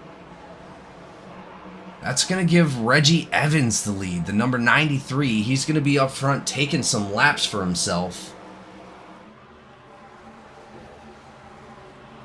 Sort of glad we raised that fast repair limit tonight, guys. Yeah, much needed. Now, we're only 42 laps in. So Yeah. we haven't reached halfway yet. Well, and so far, we only have two drivers that aren't able to come back out. It looks like Dusty Haynes is going to make it back out onto the track a lap down. He's going to have some speed going, so it looks like he's coming out.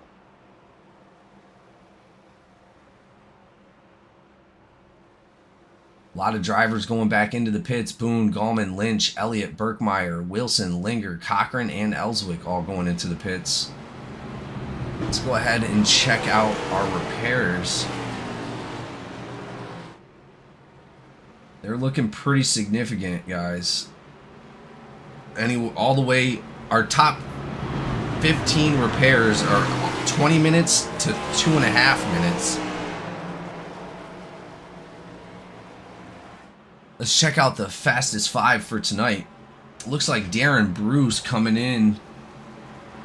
Oh, fastest 5 right now. No, I want fastest 5 best lap. There we go.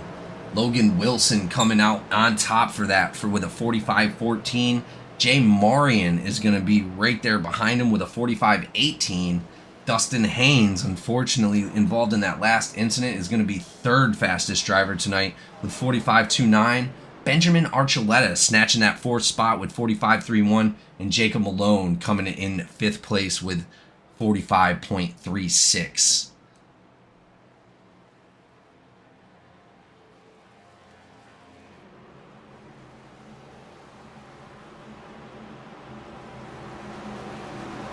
Long day in Italy for these boys today.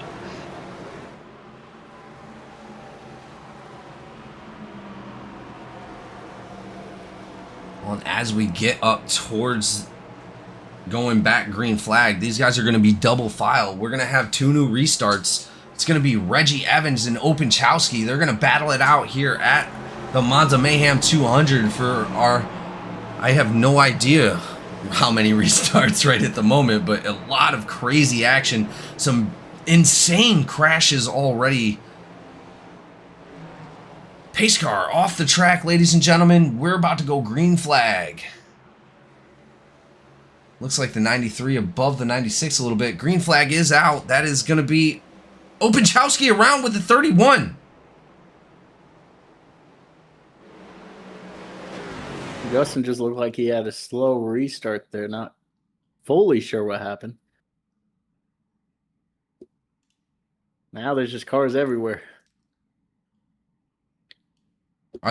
Oh my lord. What happened back there?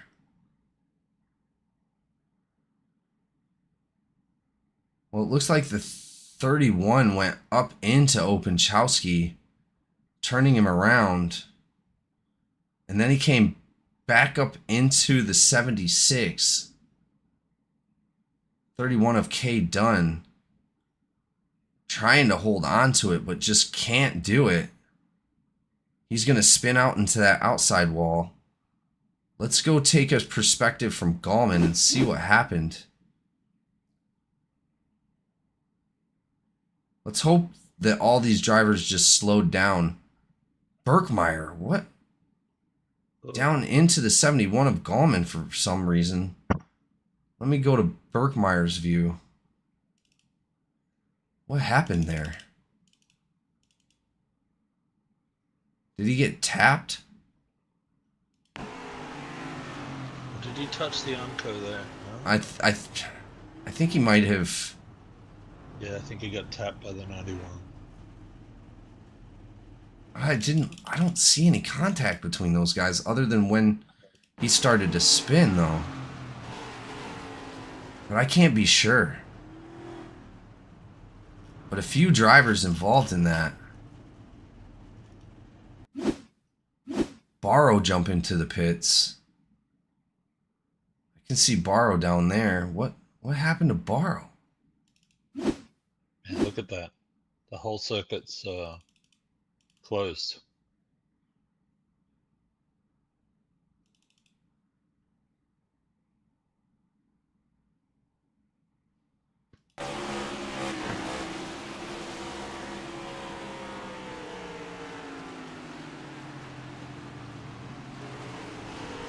Barrow trying to slow down, getting pinched up into that inside wall right there.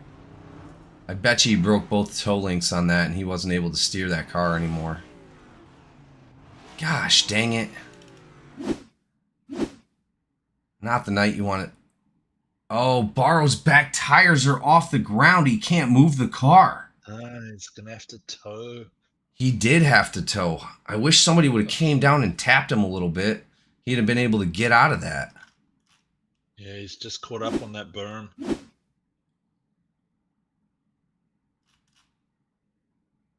And then Richard Elliott. It looks like Elliott was going to come down and try to tap him out of it. But didn't get a chance.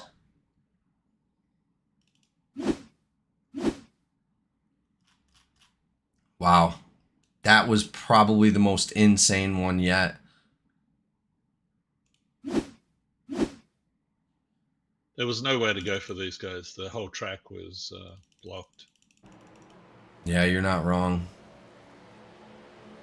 And that is the tragedy of having such a big field and having that one car up front that makes this simple mistake. It literally just kills every single car on the track. And we've all done it. We've all made the mistake up front and feeling like an idiot. And I know I did it in the All-Star race last year. Smoked my tires, took out half the field. I've been there. I've been there before, and I definitely feel for those drivers that were involved. I hope everybody's going to be okay. It does look like most of the drivers have made it back out onto the track, but a couple of them are going to be a lap down. Barrow, it looks like he's still in the pit, unfortunately. I don't know if he is going to be able to make it out. In the chat, Jonah asked, how many cautions have there been? So we're not quite at 50%. Cody, what do you know how many cautions we've had? Are we on track for under over? This is be the 9th caution of the night, and we're about halfway through the race. So I'm predicting if it's on pace, then probably 18. What do you think, Cody? I mean, listen, Jamie's numbers are completely off. We're about 29 cautions in so far, and that over is looking to hit. Oh, goodness gracious. Like, oh, man, I missed so many cautions already. You're 20 off, man. Yeah, man. What? That is insane. Just trying to get that free hamburger. That's hilarious. Take a loan out for it. Well, I don't know. Can we even get hamburgers in Italy? It's probably illegal as well. I would think so. They would probably drag me in the streets if I came out with a hamburger. Well, don't they have McDonald's? Dang it, I said the name I didn't want to say. You said it. You said it. Damn. Win this Damn. game, it's done.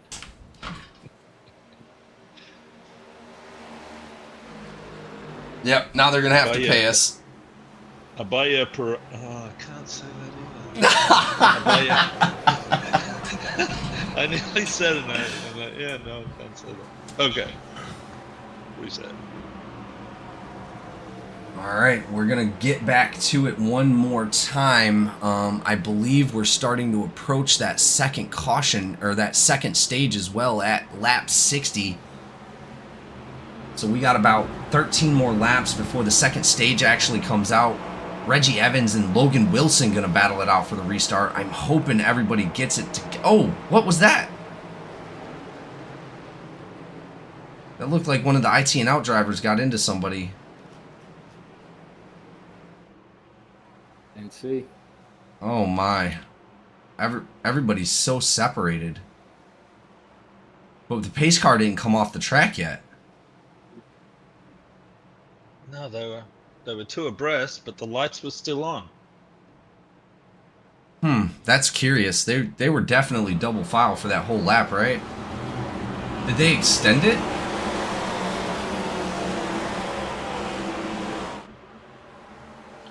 Don't know.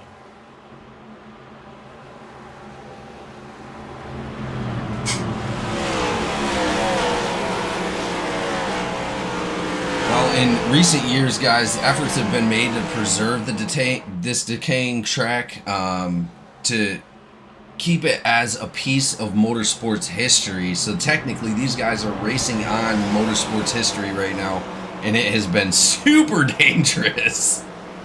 It absolutely should be history, I'll tell you that much. Yeah, I don't think we'll be coming back to Italy anytime soon as far as the Cup Series goes. Maybe the Cup Series or the Truck Series we might come out here.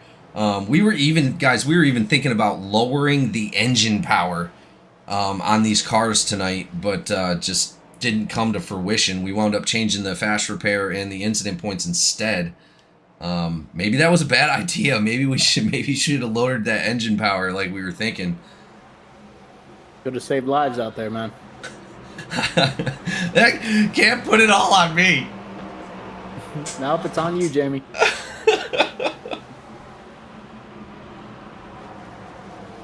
Now there's a stand that you'll see on the outside of 3 and 4, or a couple of stands. And believe it or not, they're for officials and also photographers. And they would be one very scary place to sit. Oh, I agree. You know, there's no fans here right now. It's Caution Fest, man. Yeah, they all went home. No, we got some amazing fans out there. 23 concurrent viewers right now.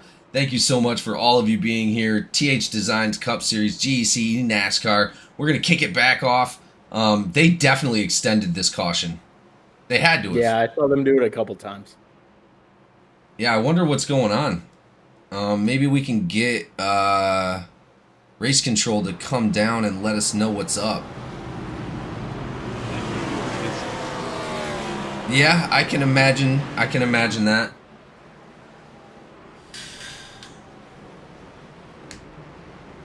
Oh, Bergmeyer sliding sideways on the caution. Yeah. There's another delay. Looks like he was trying to get back up towards the front. Let's see what happened there. Oh, he gassed it too much down on the bottom. Man, he almost... Oh, is he going to smack that barrier? Oh, he does. Oh, no. Car almost flips completely upside down. Barely missing the pace car. Yeah, that's going to be a lot of... Sorry. No, go ahead. I was going to say, he had a pretty clean race up to like 32 laps, and now 2 incidents, you know? Guys, well, and as we probably already know, I don't think he has any fast repairs left. So he's just going to have to come in and try to get that damage fixed. He is actually currently a lap down. So that's what's going to happen now. The guys are going to run out of their fast repairs. So I'm thinking so. a bit. Yeah, we're right about there. As we go back to the biggest gainers of the night, Jay Marian up 22 spots in 6th place. Reggie Evans up 19 spots in 1st place. Looks like Shane Cochran up 17 spots as well in 11th. Jacob Hughes 13 spots in 3rd. And Chris Campbell 13 spots in 4th.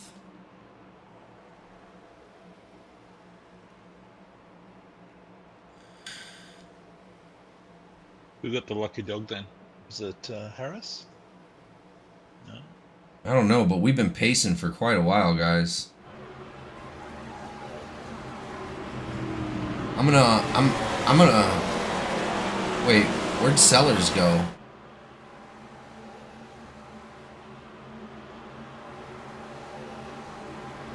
I think I just heard a call from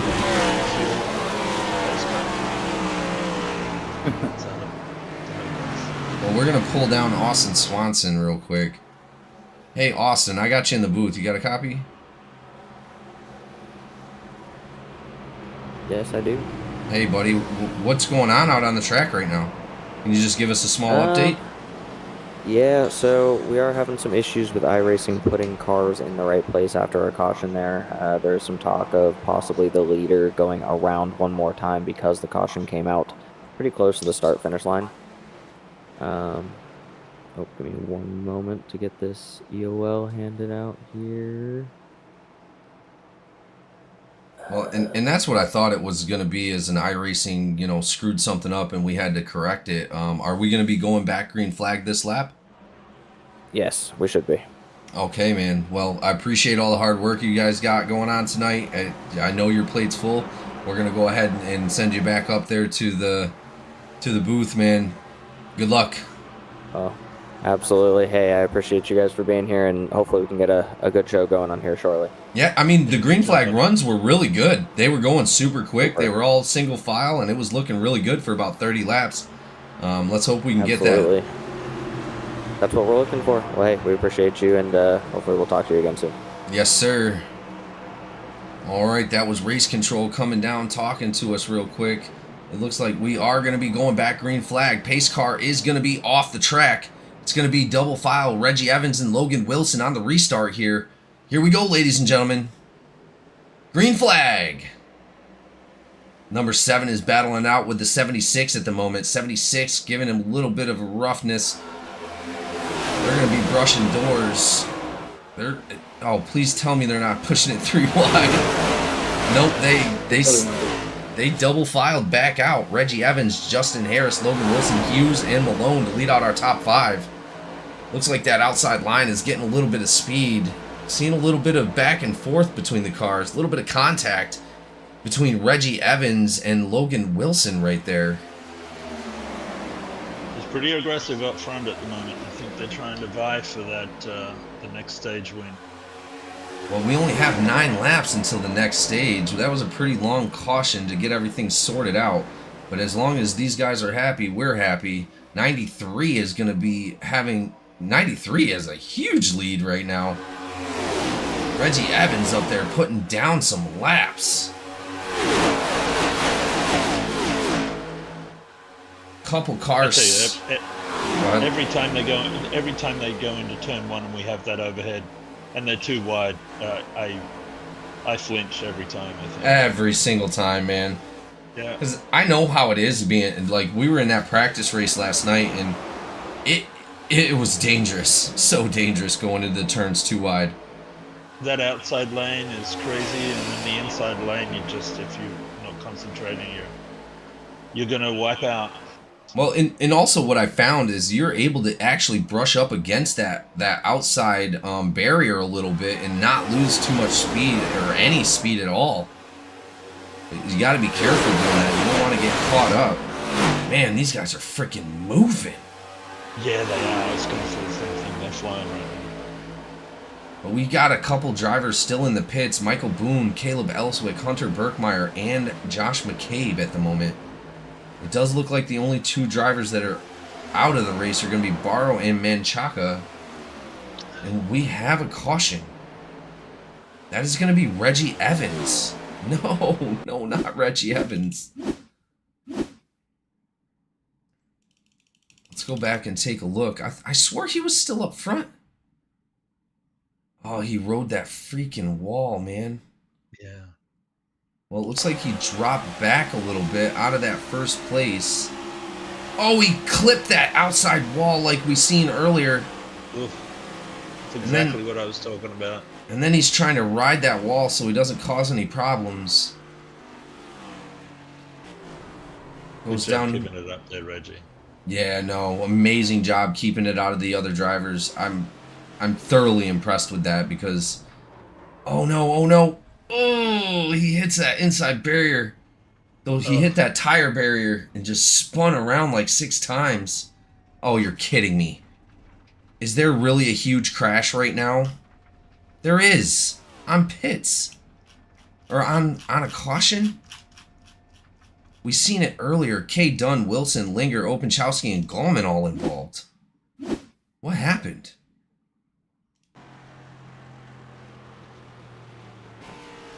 Looks like they all just slowed down a little. Oh, nope. 31 definitely got smashed from behind right there. Who was that? Is that Logan Wilson? It looked like Logan in the 89. Looks like an in and out car. Or not Logan, but Brad.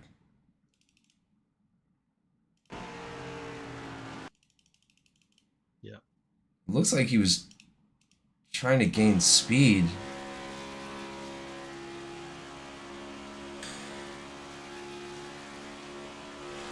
He might have been coming into the pits adjusting his settings.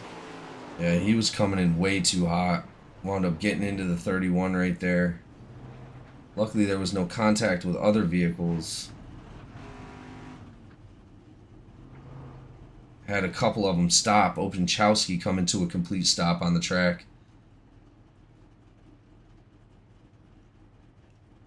Man, little did we realize how difficult this was going to be.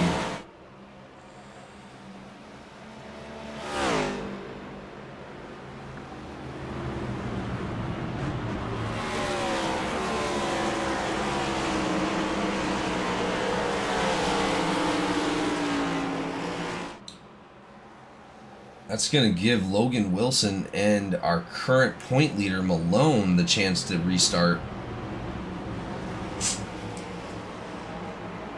Somehow, all the drivers are back out on the track. But Linger, Barrow, and Menchaca. Linger's still in the pits. I'm not sure what's going on with him. Yeah, it looks like Linger's coming back out, maybe? No? Evans coming in, Haynes coming in. Yeah, Linger's coming back out. Still, the only 2 people that are not on the track, guys, are going to be Barrow and Menchaca. Looks like everybody else made their way. Commentator's curse here. Hey, oh, come on now. Come on now. But every time there's the business end of anything this year, Malone is always up front. So here we come to the end of this stage, and Malone has found his way to the front. And I just put my bet on Malone to crash. Yeah. Yeah, but he's lucky enough to be so far ahead. He's just out here to finish his race. Even if something did happen, which I don't know. What a great season he's had, or having. Yeah, absolutely.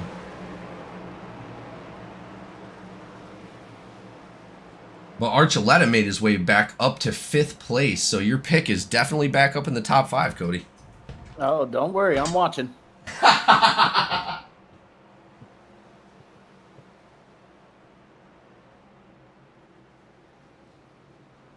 Where's your guys' picks, though? Yeah, where you at, Kinnan? Mine's in the top 10, just. Mine is currently back on the lead lap in 19th. Hey, he's on the lead lap. I'm super stoked about that. Hey, that's something.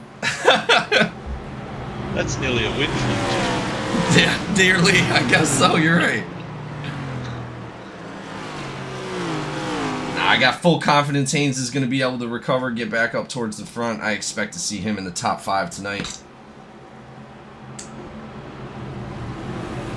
Okay, so here they come. They're on their back straight here now, and the lights have gone off. And we're too wide. Wilson leading them down. Well, it seems like we're having a little bit more incidents on the caution than we thought we were going to. 16 on the outside of the track. You see him out there? Yeah. And now whether they're still having iRacing issues. And... Wow. Well, I'm pretty sure the 6 is not happy of Jacob Hughes. He got all that dirt spit up onto his windshield from that. Hope that's not going to hinder his restart. I hope that's cleared his tires off before he starts. 76 and the 60 going to go ahead and restart us. Yeah, it looks like the lights are back on the pace car, guys. Must mean that iRacing issue. Well, and generally, if it puts people in the wrong spot, we just let them go where they're going. Unless they had like an EOL to hand out, but it looks like the 16 is back on the outside. He's going through those barriers right there, cutting back in. He's going to need to be careful.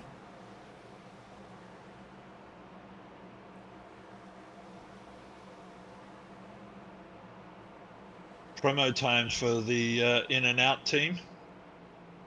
Both Yeah. the guys on the front row. Yeah, I'm sure they're super excited for that.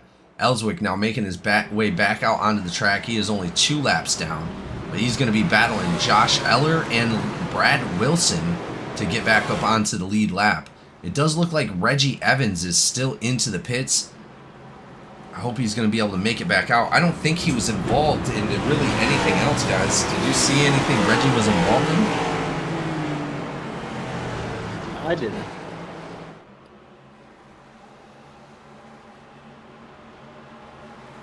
Still just a 2 out, just Burrow and Mitchell. Oh, Reggie is making his way back out. He is going to be on the lead lap, so lucky for him, man, because that damage looked pretty bad.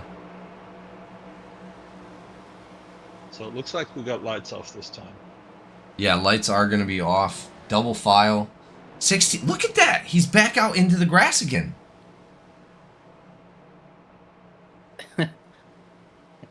Am I losing my mind, or is No, you're not. Bailey Mills is a character, man. I'll tell you that much. there's got to be some kind of strategy behind it if he's doing it like that every time? Maybe he dozed off at the wheel. I mean, it is hard to pace on that. It's like a 5-minute pace lap, dude. I swear to God. Yeah, it is. It is.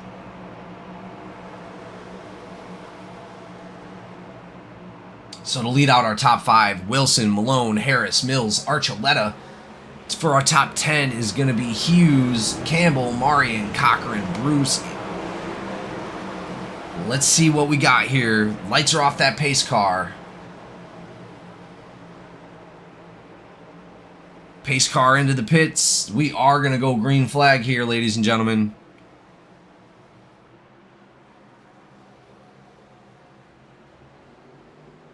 Here we go. Green flag's out. Those IT and out drivers, I'm sure they counted down for each other. They're side by side. Number 7 of Harris just pushing forward a little bit past B. Mills at the moment. Let's see if these guys can get that separation that we've seen on those green flag runs. B. Mills trying to get out of the way of Justin Harris. Justin Harris sending the block. We do have a caution out involving the number 86. Oh, Shane Cochran gets cranked to the side.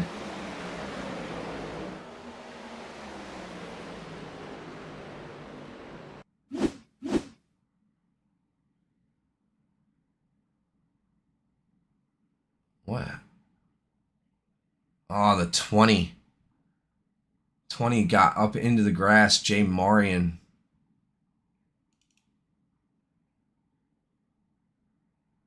Oh, shoot. Let's check Shane Cochran real quick because the person that hit him looked like they were under netcode. Or, I mean, that they were blinking out. Maybe he didn't take any damage from that hit. Because I didn't actually see him. Wow, what a great job by everybody missing him. Yeah, that was incredible. I know Cochran took a little bit of damage. Yeah, dude, the car blinked out. Oh, it was the 15 and the 93. Yeah. Cochran with a bunch of damage on that 86. Right at the end. What numbers did I just say? 15 and 83. 15 and 83.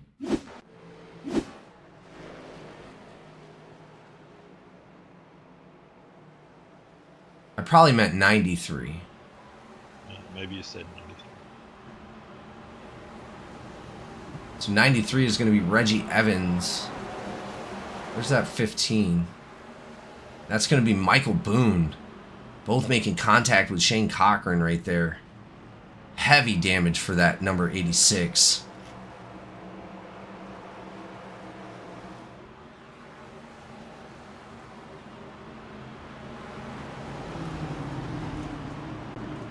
That is going to be our stage, ladies and gentlemen.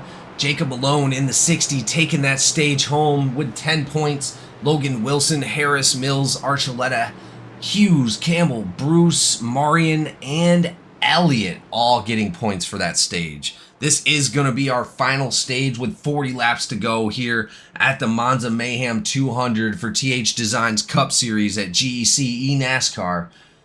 Thank you all for being here. Thank you all for showing up tonight to Italy, and we will go ahead and see you guys back on track here in one moment.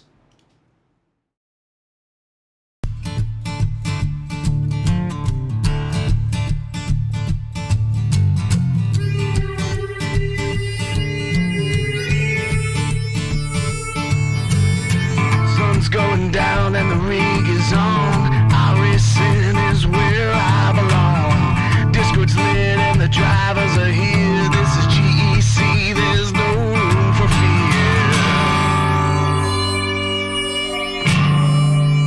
Green flag drops and the engines roar. 40 cars and we all want more. Mash the gases, we're on the line.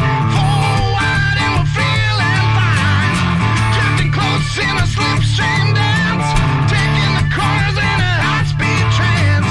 Try oval side by side in this GEC league. There's nowhere to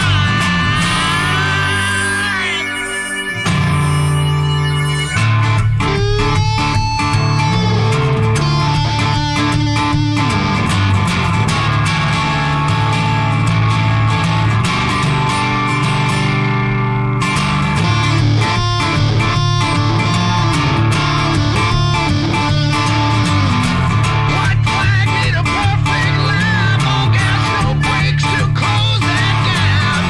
Checkered waves in the racing world. Another battle is over and done. Cheers to the booth, hope they like the show. Victory lane is all I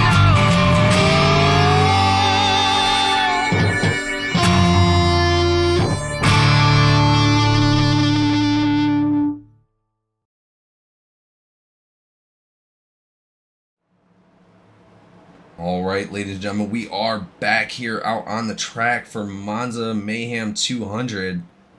And that is exactly what it has been. Nothing but mayhem up until this point. Just shredded metal everywhere. A lot of drivers involved in several really bad accidents in the first half of the race. We're now in stage 3 with 40 laps to go here in Italy. Let's see if these drivers can actually maintain. We knew that it was definitely going to be a difficult track. That is going to be our 11th outlaw caution of the night. But so far, it looks like every driver is back out on the track, including Joseph Barrow. Wow, that's awesome. Yeah, I'm IT so and happy. IT and Out had a great session just then. Finishing 1 and 2, great for their points. Absolutely. As we talked to Malone earlier, bringing on Malone was probably the best decision they could have made this season. He is definitely the top driver.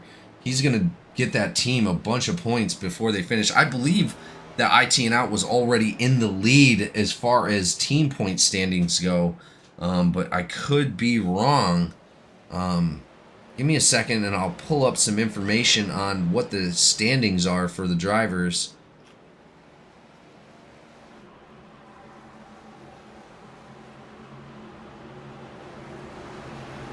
I'm wondering how much they had to pay for Marion. I think that would have been a hefty price.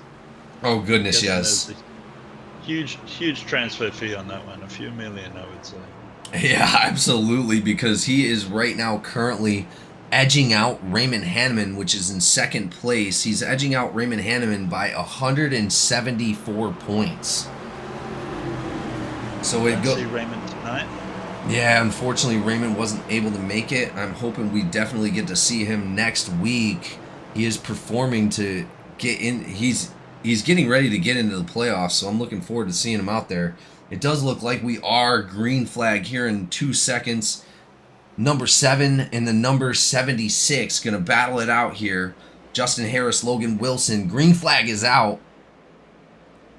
The number 60 looking to get around Lynch there. It looks like he was able to edge out Lynch and get into that third spot. 2 IT and Out drivers are going to be on the outside pushing hard. And we have a caution. Who would have guessed? No, you don't play. Did you put any money on it? Are we at 33 yet? No, we're not at 33. We're damn close, Jamie.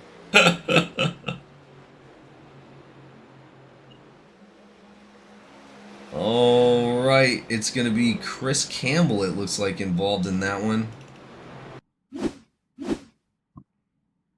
And Benjamin Archuleta involved as well. Campbell and Archuleta down to the bottom of the track. Looks like the number 20 came down across the 52's nose.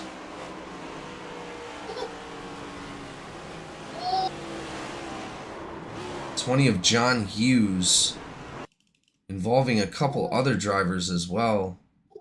Looks like Archuleta took the jump off the hill. Oh, man. Campbell just couldn't get off him. Looks like Archuleta was able to recover, but I know he doesn't have any fast repairs, so that's going to be significant damage for him. I don't think Archuleta jumped into the pits. I definitely think he went on his own. Yeah, he did. And Campbell was trying his hardest to get around him or get off him there, so he didn't get any more damage. He just couldn't do it.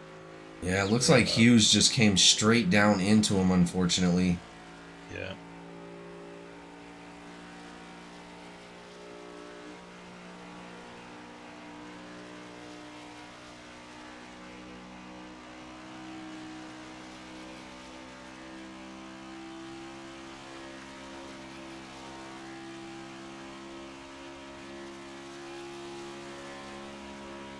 Let's check those pit stops and see. So it looks like all the drivers pitted on that last one.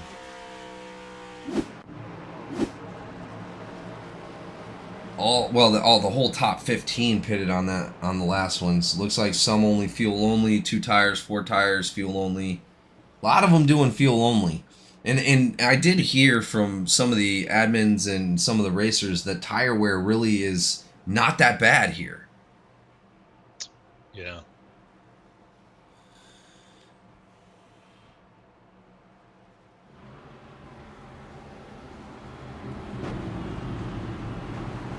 And Jonah coming in saying Truck Series on top. Reggie Evans coming in with some comments as well. I won't repeat those comments. Well, and we sort of knew coming into this race that it was going to be really, really hard to maintain. There's just been some simple mistakes that could have been avoided, especially that last one with the number 20 of Hughes coming across Campbell's nose, involving a few drivers, including Archuleta, which it does look like Archuleta is now into the pits. Marion also into the pits. Who else have we got? Brad Wilson. Berkmeyer is now coming out of the pits. He's currently 2.5 laps down. Josh Eller and Minchaka. It's an incredibly tough track to race. Just doing a lap with no cars around, let alone a full field around you. Oh, I agree. First time I went around this, I put it straight into the anchor and took myself out. Just from us racing it the other night, you got a feeling of how tough this was going to be. But it's a good break halfway through the season to change it up a bit and just have something a little unusual. Well, and obviously Montague wasn't the best track for us in the truck series, but we still did pretty well. Do you think it would have been better to go to Daytona or Talladega and have a 50-50 race, or, you know, do you think they would rather be here? I'm not sure. I think you're going to get split on that. A lot of guys like Daytona, so I don't know. Reggie, go ahead. I would say 100%. 100% they want to be at Daytona, Talladega. 100% they want to be at Concord over this, is what I'm seeing right now. I would love to be at Concord. Well, and we got Sellers back. How's it going up there, Sellers? You guys got a full plate. This caution, pretty tame, pretty calm. No claim on the caution, but a couple disqualifications came from it. I actually popped out here because I was morbidly curious about whose kids have survived the car. Have any? Okay, so currently my pick is in 8th. Where is yours at, Kiernan? Oh, I'm waiting for it to go through the ticker. Opinchowski, I'm not sure where he is right now. Opinchowski is actually in 9th. Woohoo, top 10. Unfortunately, Benjamin Archuleta involved in that last one. And Benjamin Archuleta is on his couch right now. He's at home. He's not even in the race anymore. Was he one of the disqualified? No, because he made it. I was about to say he made it. He made it in, yeah. But I don't know how much damage he wound up getting off of that last one. But it seems my like pick is 14 laps down, but you know, you're not allowed to pick Borrow. Why? Dusty. Oh, You picked Dusty. Yeah, I know, because I was supposed to. He told me not to. Oh, we're coming to the green. Gotta go do my job. Good luck, boys. Have Yes, fun. sir. Thank you for coming down, talking to us a little bit. It does sound like a few drivers have been disqualified from the race just for incident points alone. We did raise the incident points from 24 to 28, so it did give them a little bit of a buffer. Reggie Evans coming across the chat saying that he only has 1 X away from being a DQ as well. Oh God. Yeah, we also have Jonah said this track is now on the no race list. Yes, it is. I agree with that. Here we go, ladies and gentlemen. Green flag start, 76 and 7, gonna restart again. 60 teammate to the 76. He's gonna be trying to make it to the outside there to help his teammate, but unfortunately he's gonna be blocked off as we have double file racing going down through 1 and 2. Oh, Harris almost pushes him 3 wide. Harris goes up to the top side right there. We got a little bit of a wiggle coming from the front end. But it looks like these guys are slowing down. They're starting to get single file. A couple drivers down on the low side of that. Let's see if we can get the last 35 laps to go.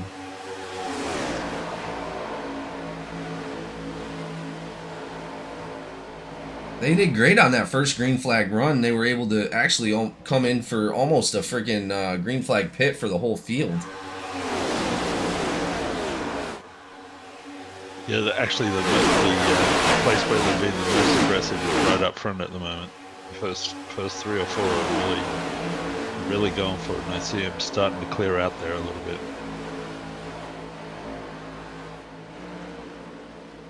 Well, and I imagine after here, we should see a little bit of the spacing out, which it does look like they are starting to single file out a little bit more than they were.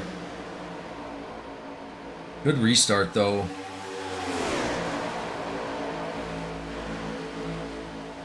Still a pretty big battle. Still up the front there.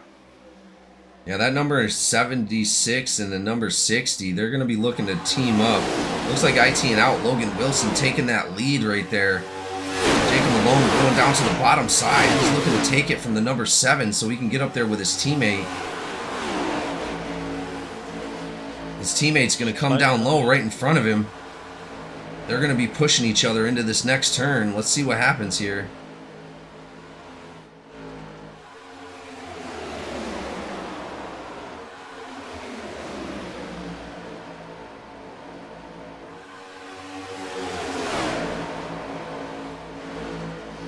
Man, they are freaking moving. Yeah, they really are. They're fighting hard up front too.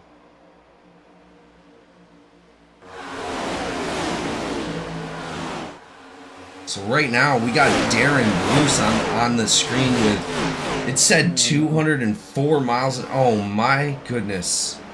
Like Bailey Mills was involved in that. Oh, there's cars up on their sides. The number 6 hit that barrier sideways. That is definitely going to take a few drivers out. Burrow's got more damage. No. Yeah. Barrow was involved in that too? I think I saw Burrow flying through there. At this point, it's best if Barrow just parks the car, man. Looks like the contact started up front. Who is that? That's the number 7? Yep. It is the number 7 of Harris. Yeah, they were fighting over 3rd and 4th. Let's go back and take a look and see what happened to Harris to start this off. He got involved with the number 16. 16 coming up into the 7. Let's take a look from the 16's perspective. B. Mills. I think that's going to be his second incident. Most likely he's going to be parked for the night.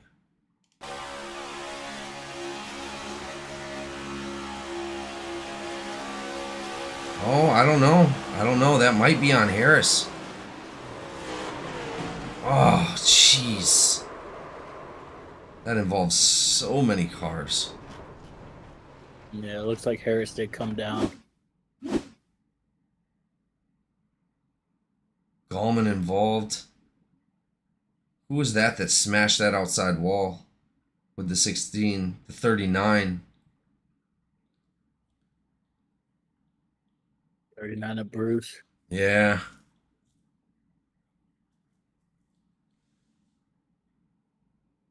Dang it, man. Yeah, that 6 just got tipped by the 71 of Gallman. He went sideways right up into that wall. That's a hard hit by the 6. Oh, it really was. I'm sure he lost all control of that car. He actually had to jump to the pits. He was one of the only ones. Let's go take a look at Lynch.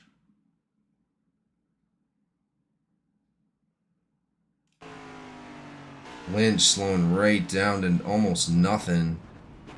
Wow. Avoiding all of that. Oh, no. He hits Gallman a little bit. Gallman obviously involved. We got 2 drivers jumping to the pits. Jacob Hughes, Darren Bruce, both jumping to the pits. Can you go on board with Burrow? See Burrow go through there? Yeah, I can. I'm not sure if he got any Oh, he damage. definitely got involved. He might not have got any damage though. This will be wild.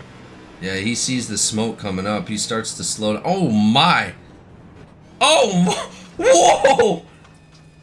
Holy jeez! That was intense. I think that was the craziest one on board yet. Let's go ahead and slow that down a little bit. Actually, you know what? Let's bring it back a little bit more. He's seen it coming. He dives down low. He's able to avoid a few of the cars up front, in front of him. Gets away from Lynch, thank goodness. Avoids Gallman. He's looking like going right into the tire barrier, but he misses it, but hits that bump and just does a wheelie back onto the track. Oh my lord. Holy I heard moly. that, has Days of Thunder 2 gone to film yet? He probably needs to put his hand up for it. I think so. I think he needs to be part of that. Holy moly.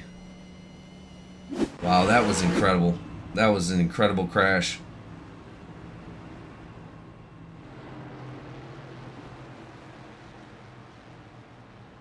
I'm actually quite curious of who we all have left.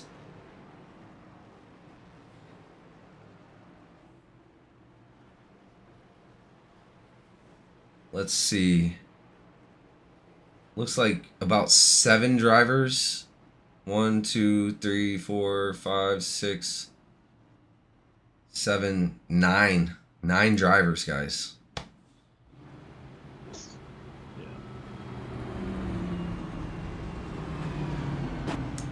Yeah, we will not be coming here next season or ever again.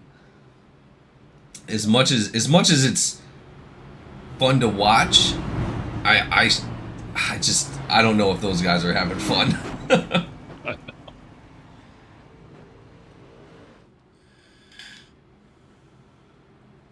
That car out front looks really good. Does anyone know who it is? I no comment. How about that?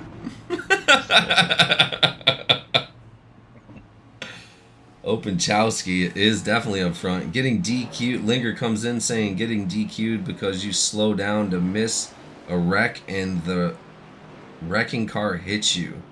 Hell, even when you slow down to 20 miles an hour, people still run through you. Yeah, and that is an issue that we have noticed tonight. It's really, I don't know. There's just nowhere to go. There really isn't. It is a slim track. Well, you've also got that berm on the inside, so you can't go inside. Yeah, if you hit that, you're going right up into the air, as we've seen with Yep. Barrow.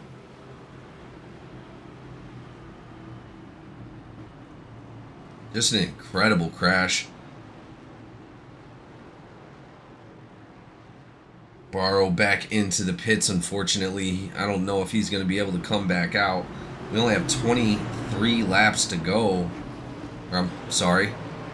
27 28. Is it 28? After this, it should be 27, I'm hoping. 27. Openchowski bringing us to the green. That is going to be our 13th outlaw caution of the night. Openchowski and Malone going to battle it out on the restart here. Openchowski gets the jump on Malone. They're going to be racing side by side going into this corner. Cochran up to third. Oh, the Ninja coming out of nowhere. Yeah.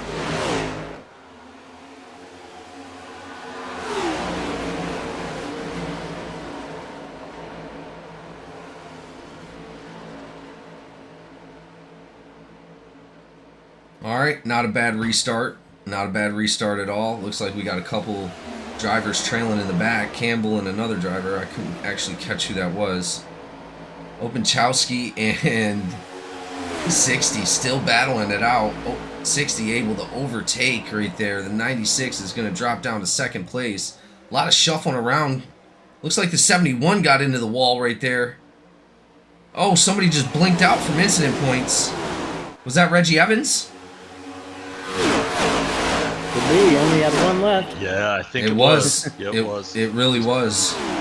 He's plummeting down the charts. Yeah, let me go take a look what happens.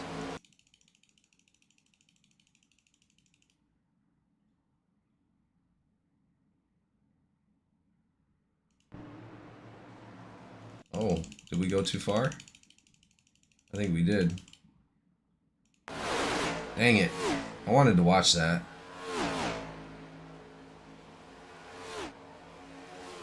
Yeah, unfortunate for Reggie Evans right there.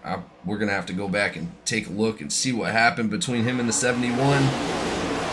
Openchowski right up on the backside of the number 60, Jacob Malone. These guys are going to be cruising around.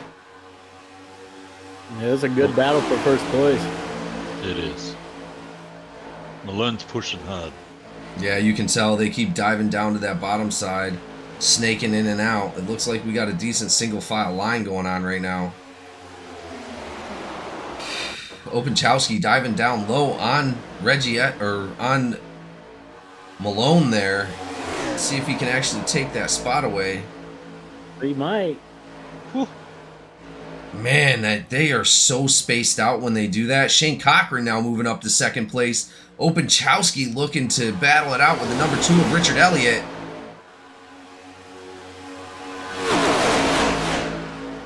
Wow, that is some incredible speed, guys.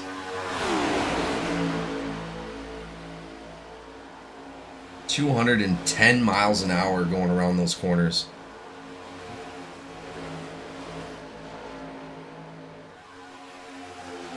Looks like they're coming around right now. 206, 207. Ooh, somebody's down in the apron. I think it was Openchowski. No, I it don't wasn't. see him on the top anymore. Yeah. Openchowski now dropping back to 8th place. He's able to maintain and he's able to keep that car straight. Thank goodness. Good he didn't lose it. He had a good battle with the 60, but He did. Well, we only have 24 laps to go here, guys. It's going to be up to Jacob Malone and Shane Cochran to show everybody how to get it done.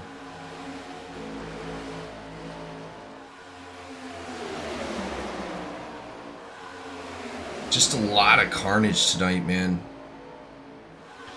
Cochran, Malone, Elliott, Haynes, Lynch, Wilson, Harris, all fighting for that lead. Yeah, it's really going to come down to who has it and who doesn't at the end. Let's hope it doesn't involve an incident coming towards the green or the checkered flag. Even if they continue at this pace, guys, they are still going to have to go in for a green flag pit stop as well. They are definitely not going to have enough gas to make it. Those guys are reaching 213 miles an hour on the straightaway. Incredible speed coming out of these next gens on this Monza track.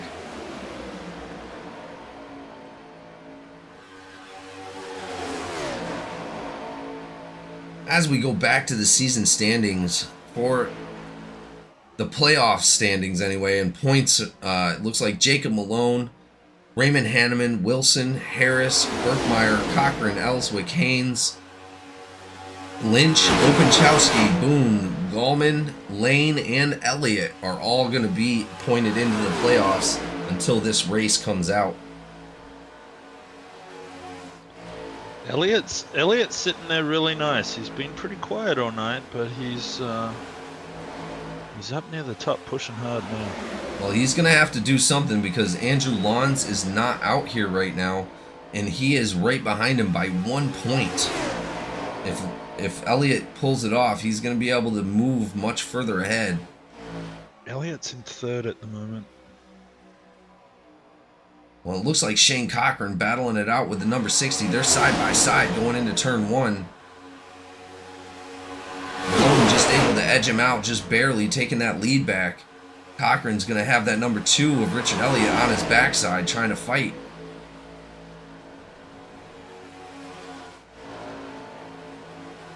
it really sucks for Ellswick and Openchowski just stuck in no man's land. I mean, they're trying to help each other out, but not much you can do there.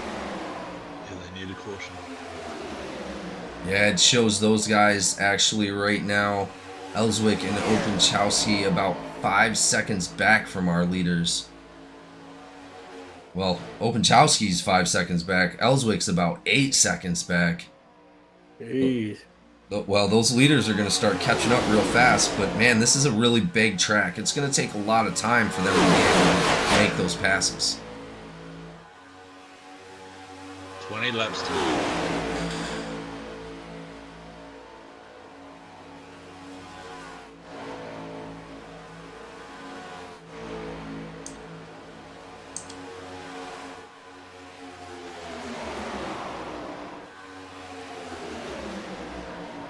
Stephen was asking for the LA Coliseum next week. The question mark. Oh God, no! God, no! Yeah, I don't think so. Yeah.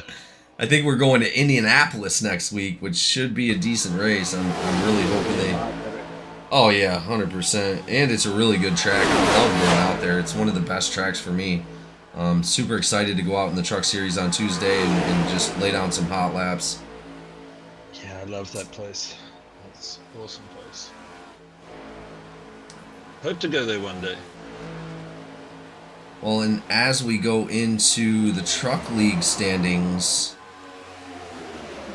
let's go ahead and take a look after last race at Rockingham. Craighead up front. He's got 4 wins under his belt for the Truck Series. Boyd coming in close second with 291. Craighead only has 319, so 291 from Boyd. He's almost pointing. Oh, we have a car down the bottom of the track, sliding back up. He's able to maintain. Who was that? Was that Haynes? It was. I think it was, yeah. Oh, beautiful save from Haynes. A lot of talent right there to be able to keep that car straight and back out onto the track. Didn't cause any damage, but he's now going to be stuck in that no man's land that we see Ellswick in. Openchowski has now dropped all the way back to 14th place. Not sure what happened there.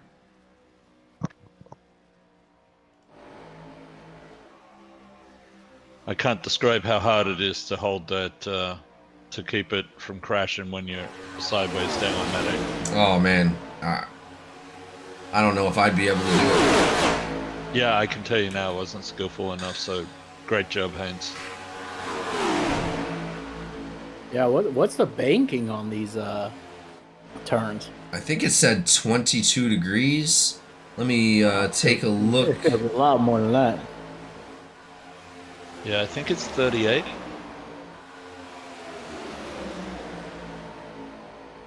Man, almost all the way sideways on that banking.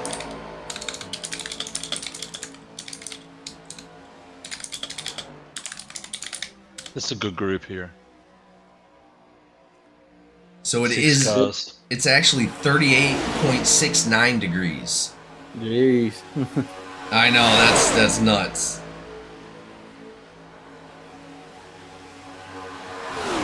Looks like Dusty Haynes coming down into the pits. Not sure what happened. It looks like he's coming back out. He might have just pitted for a green flag pit stop.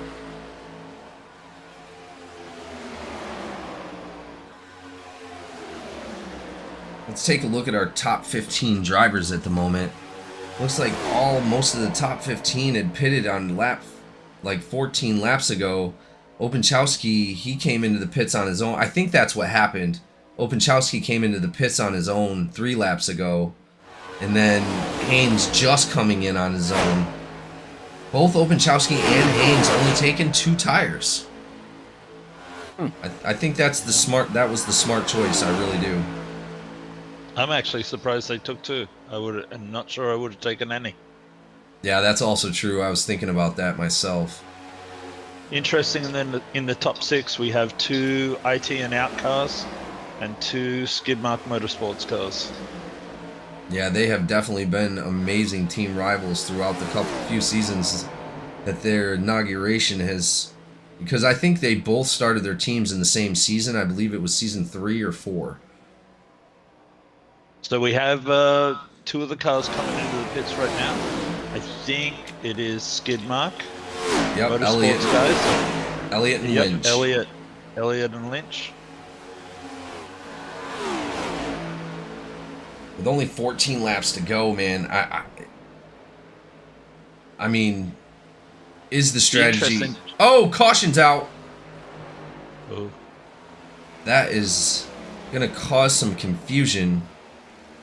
So Is that good Looks or like- bad that they came in? Looks like Caleb Ellswick getting sideways. Oh, please tell me that car didn't snap back up into the wall. Oh my god, it did. Oh, Ellswick just smashing it into the wall. So much damage on the front of that car. I hope he didn't blow that engine.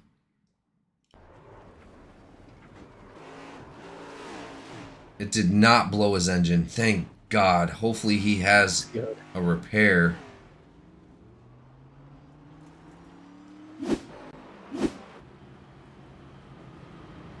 No, a lot of drivers probably had their fingers crossed for a caution for the first time tonight. I know. They did get it. Well, with 13 laps to go, I believe that's the 13th outlaw caution of the night. Let's go back to our tower and see. I think that's going to help those guys out that have already pitted. Yeah, but see, are they going to be able to space back out is the problem. Are they going to be able to get back going green again?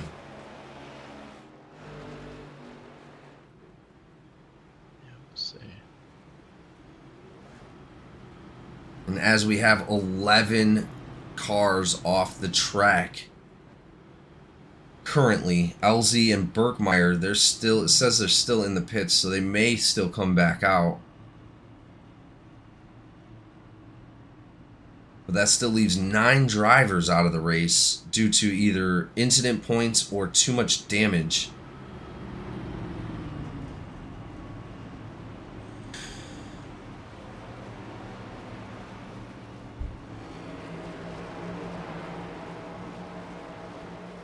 As our leaders come into the pits, Malone, Cochran, Wilson, they're going to have a bunch of followers coming in with them. Harris, Boone, Ellswick, Haynes, Openchowski all coming into the pits. Richard Elliott and Lynch deciding to stay out.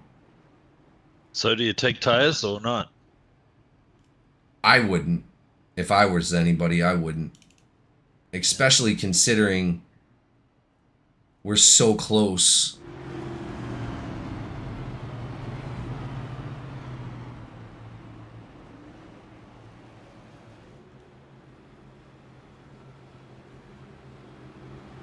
Absolutely astonishing race so far.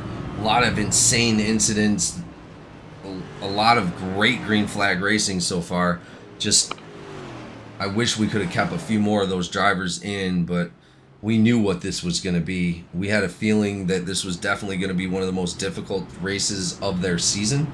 And this just goes to show the fortitude of these Cup drivers of going out here and putting down the effort and just trying as hard as they can to finish this race.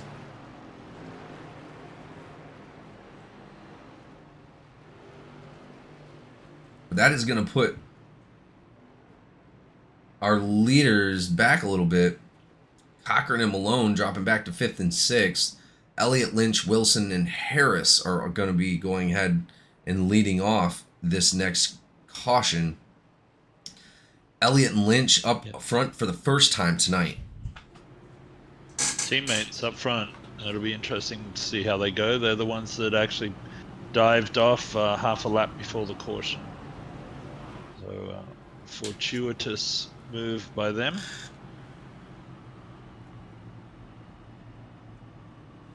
This late at night, that's a pretty big word for me. So. No, you're good. And after a good beer, man, I mean, you're doing great. Yeah, well, yeah. Are you from Australia or are you in Australia? No, I'm from Australia. I'm in Kansas City at the moment, so Okay. looking forward to see the NASCAR here this weekend. I was gonna say it's probably 10 a.m. in Australia right now or something like that. Yeah, I'd be at work if I was in Australia, I think. Right now. Well, in such a beautiful country all in itself, man. I always wanted to go to Sydney and check out, the sights out there, and I've heard it's extremely beautiful.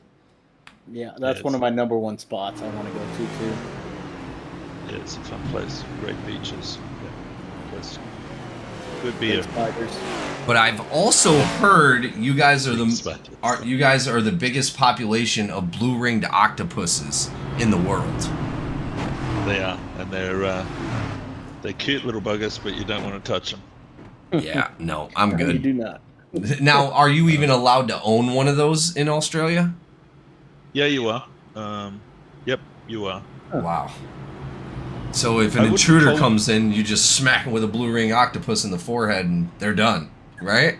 Yeah, they're pretty mesmerizing. The blue rings are iridescent blue, but the ones I don't like are the snakes. I'm not a big fan of snakes. So. Oh, no. I'm actually from Marcus Ambrose land. I'm from Tasmania, so the snakes we have down there are deadly. That's terrifying. Absolutely terrifying. And from what I've seen, like they have like spider seasons where spiders take over whole areas. Like they're up in the sky and everything. Yeah. Spiders don't worry me. It's the snakes, mate. It's the snakes. Yeah, well, I'm pretty sure they will get you to your maker a lot faster than a spider will. Well, either way, beautiful country. Can't wait to go one day. Super excited. First place I ever seen it actually was Finding Nemo. So I wanna check it out. There you go. I definitely want to come over one day. And what do they say? Across the pond, you know? Yep. Either way, Okay, guys. so here we go. Green flag is about to come out. Go ahead. Yep. Yeah, we're coming to green here. Both the skid mark boys up front. Looks like a little bit of a lag back from the 33. He's going to be dropping back a little bit. That's going to give the advantage to Harris. Wilson is right there behind the 33. He's going to be side by side. Looks like with Shane Cochran. Shane Cochran able to make his way back out after that pit stop. Jacob Malone is going to be right there behind him. So there's a challenging field all in itself, making their way around that front side.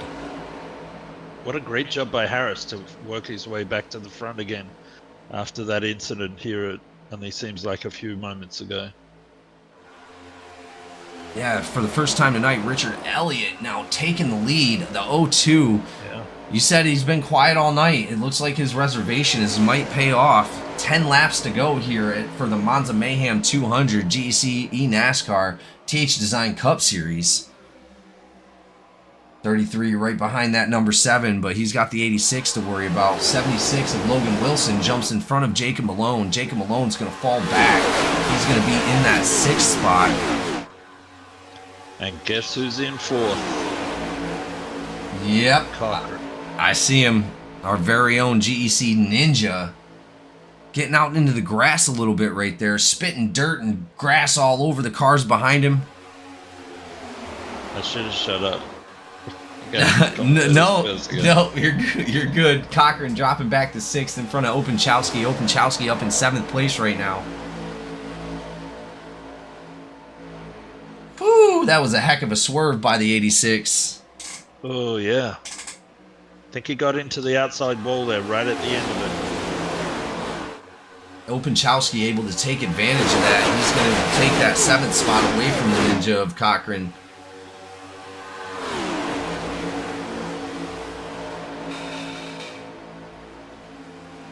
You guys think it's going to get super dramatic towards the end of this? No doubt. No doubt. I see a little bit more risk coming in. Overtime is definitely going to happen. Looks like most of our drivers actually back out onto the track. Only about 9 drivers out of the race right at the moment, and they probably most likely are sitting on DQs or no repairs. But the rest of these drivers are going to be pushing hard towards the end of this race. Side by side right there. Looks like Wilson dives low in that IT and out. He's going to be right next to Wesley Lynch. 2 IT and out drivers are going to be on that bottom side. One jumps up to the top lane to get a little bit more speed. Oh, and his partner, he gets turned right up into the hill. The number 60 disappeared completely. He's in the forest, man. It's gone. Holy moly. And that's going to be the number 60 of Jacob Malone. Let's go back and see what happened there. And then Hughes also involved. Oh my goodness. Malone's Oh. going to be on the milk cartons, man. Yeah, Malone went for a ride. And it involved the 11 of Marion, the 52 of Campbell as well. Let's go back and take a full look and see what happened. Oh my goodness, dude. He tumbled like 7 times. Oh, wow. We're going to go ahead and go on board with this one. Looks like... Wait, hold on. Let's see if we can catch who that might have been on. I mean, it does look like Malone's coming down a little bit, but then he goes back up. And it does look like the 76 tags him. That's going to be his teammate. He's going to jump. Oh, no.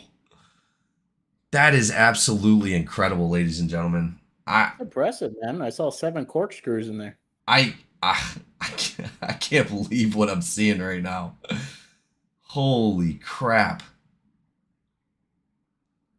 Really unfortunate for Campbell and Marion getting involved in that. Looks like another IT and out driver also involved.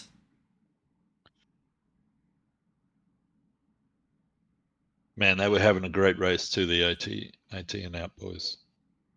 Oh, Malone goes sideways and upside down. Or Marion. Yeah. Marion is still upside down on the track. Marion had to jump to the pits. Hughes had to jump to the pits. He still hasn't finished. Oh my Lanta. Let's go ahead and ride around with the number 11. Let's see what he's seen.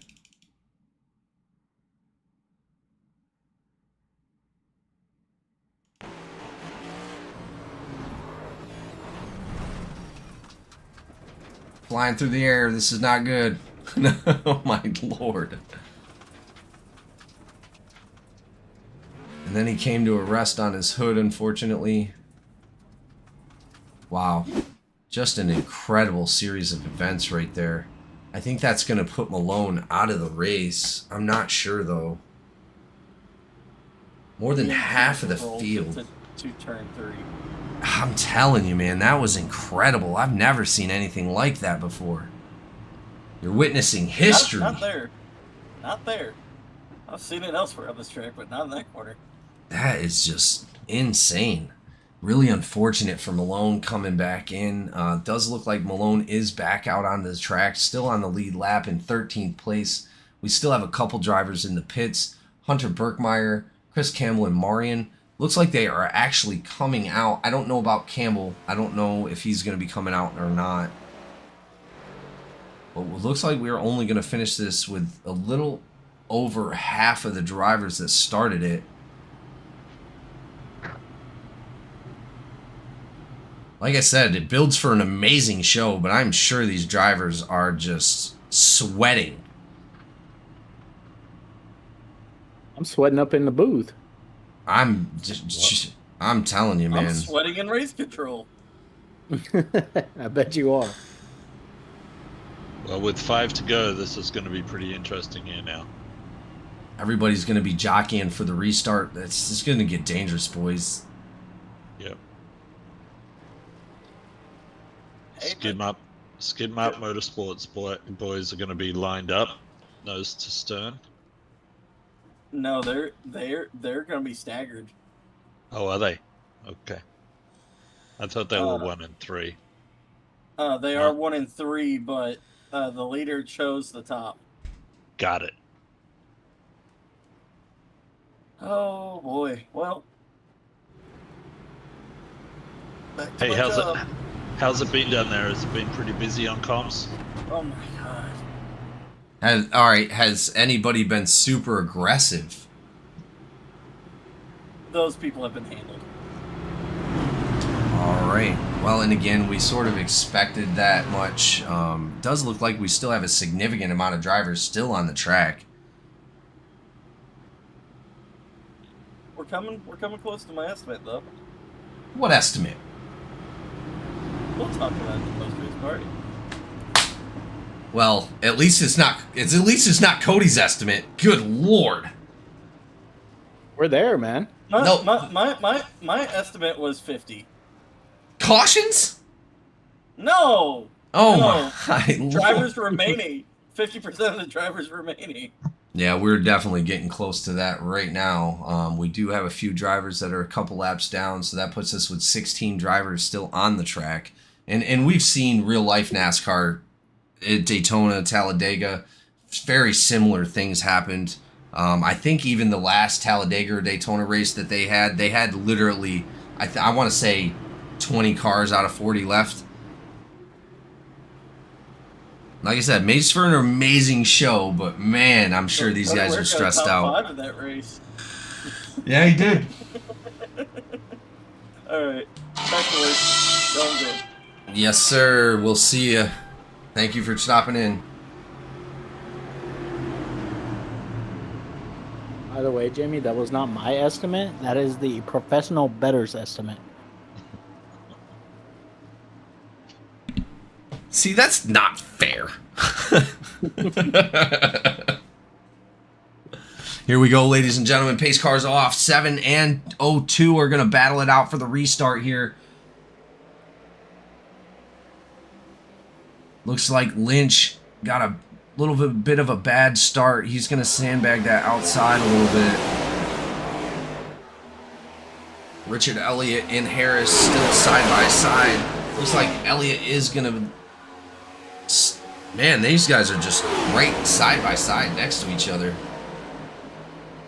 I wonder how much more double file are we going to see. Do you think these guys are going to start filtering out? Or, yeah, it does look like they're going up towards the top lane. Oh, it's scary up front right now. Oh, my heart is pounding. This is insane. Oh, the 02 goes around. 76-02. Yep. Whoa. Dang it, man. Dang it, Elliott man. had such a great run going, too. That's going to involve Wilson, Gallman, Malone, and McCabe. Elliott had the toe out. I don't think so. We dropped to 14.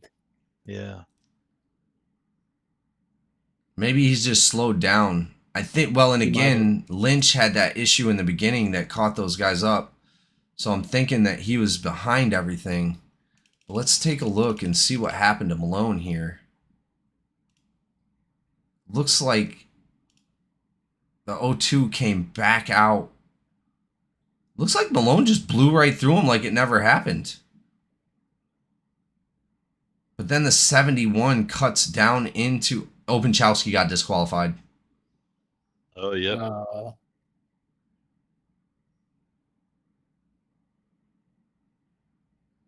71 and the 60 just... Let's go ahead and ride along with the 71 real quick. Kenneth Gallman. Malone also jumping to the pits. Gallman's got some heavy damage. Oh, it does look like it might have been on Openchowski. But I can't tell if he was trying to avoid that accident down low. Richard Elliott jumping back out onto the track. And a little bit of netcode right there between Gallman and Openchowski. Openchowski taking those penalties. Oh, man. Super intense crash right there, guys. I don't know if that was Openchowski or just straight net code. It definitely looked a lot like netcode. To me, anyway. And I think Elliott might have bounced back out into Openchowski, you know, and then forced Openchowski up closer to Gallman.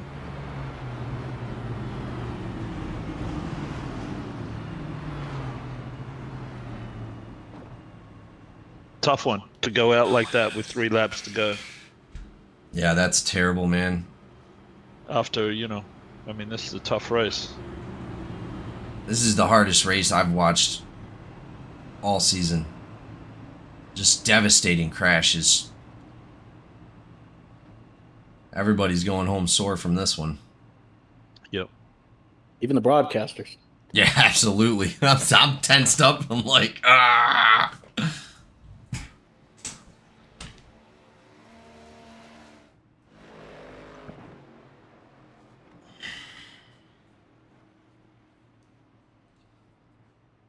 Looks like Justin Harris is still going to be our leader at the moment. Our top 5 is going to be Harris, Haynes, Mills, Lynch, and Lane. Cochran and Ellswick making their way back out to almost the top 5. And then Boone, Bruce, Gallman, and Wilson all going to be in the top 10. Oh, wait. Wilson's actually 11th. My bad. Man, I feel bad for Elliott. He had a great race going. Yeah, I honestly thought he definitely had a chance to take it home, but they were pushing so hard. And again, how much is it worth it? Are you going to finish the race if you push that hard? Most of them haven't, unfortunately. Yeah, or do you just lick your wounds and come home 5th and say I got a lot of points compared to everyone else that got DQ'd? Yeah, that's also a good point right there. How many drivers still, only have a couple points left before they actually get eliminated? I don't know, man. It's a hard call. It really is a hard call.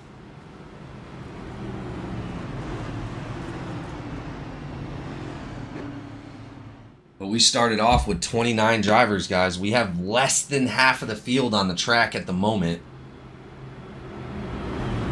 Do I see the lights out?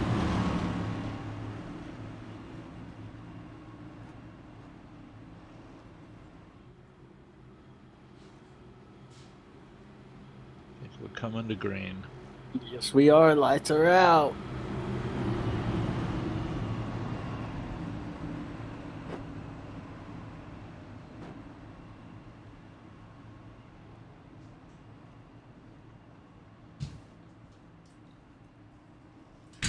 So, Jamie, only your pick is left, right?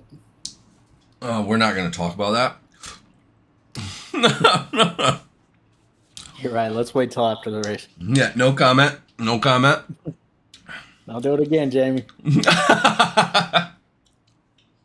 Harrison Haynes up front.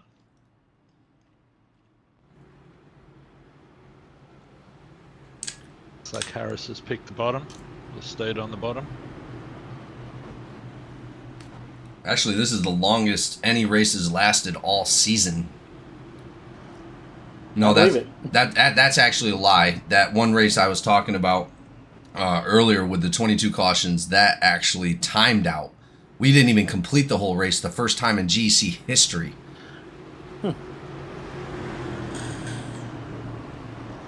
That was way earlier this season. These guys have been keeping it way under that. 14 or less cautions almost every single race. Obviously, this is going to be an outlier, but the pace car's off the track. Justin Harris, Dustin Haynes going to show us what they got. Lynch, Mills, Lane, Cochran, Boone, Ellswick, Gallman, Bruce, Wilson, and Marion all on the lead lap, battling it out.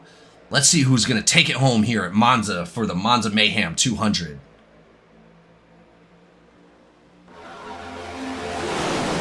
Great start from the first 4. They're all side by side right there.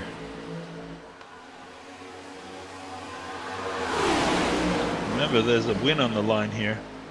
And not a lot of people have won outside of our points leader. Yeah, that is very, very true. Everybody in the top 10 right now, I think, has a chance to punch their ticket.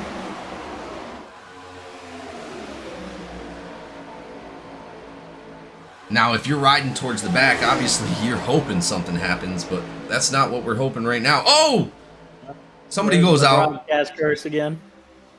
God damn it! Jamie, you're really good at that. I'm the most talented person in the world at that, apparently. We're on that final lap, man. It looks like our lane it was the one involved in that. Who we got out front there? Cochran up into the wall with the 16. Ooh. Oh, No okay. way. Looks like it's between Lynch and. Here we go.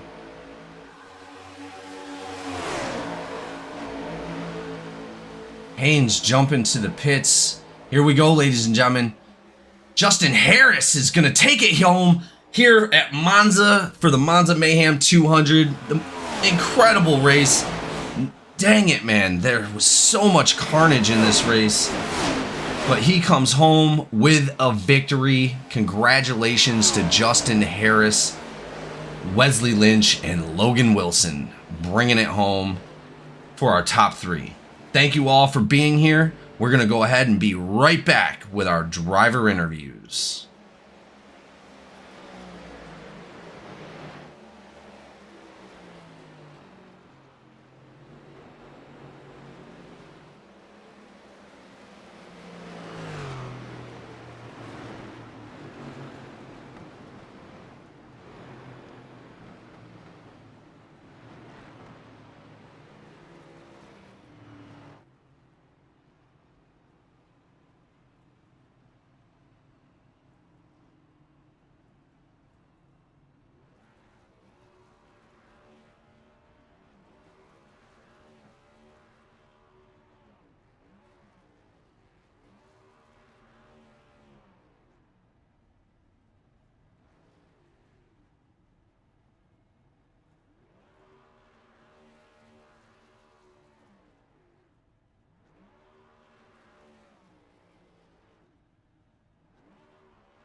And we are back with our podium winners. Justin Harris taking it home here for the Monza Mayhem 200 GEC NASCAR THDesign Cup Series for race number 8, punching his ticket.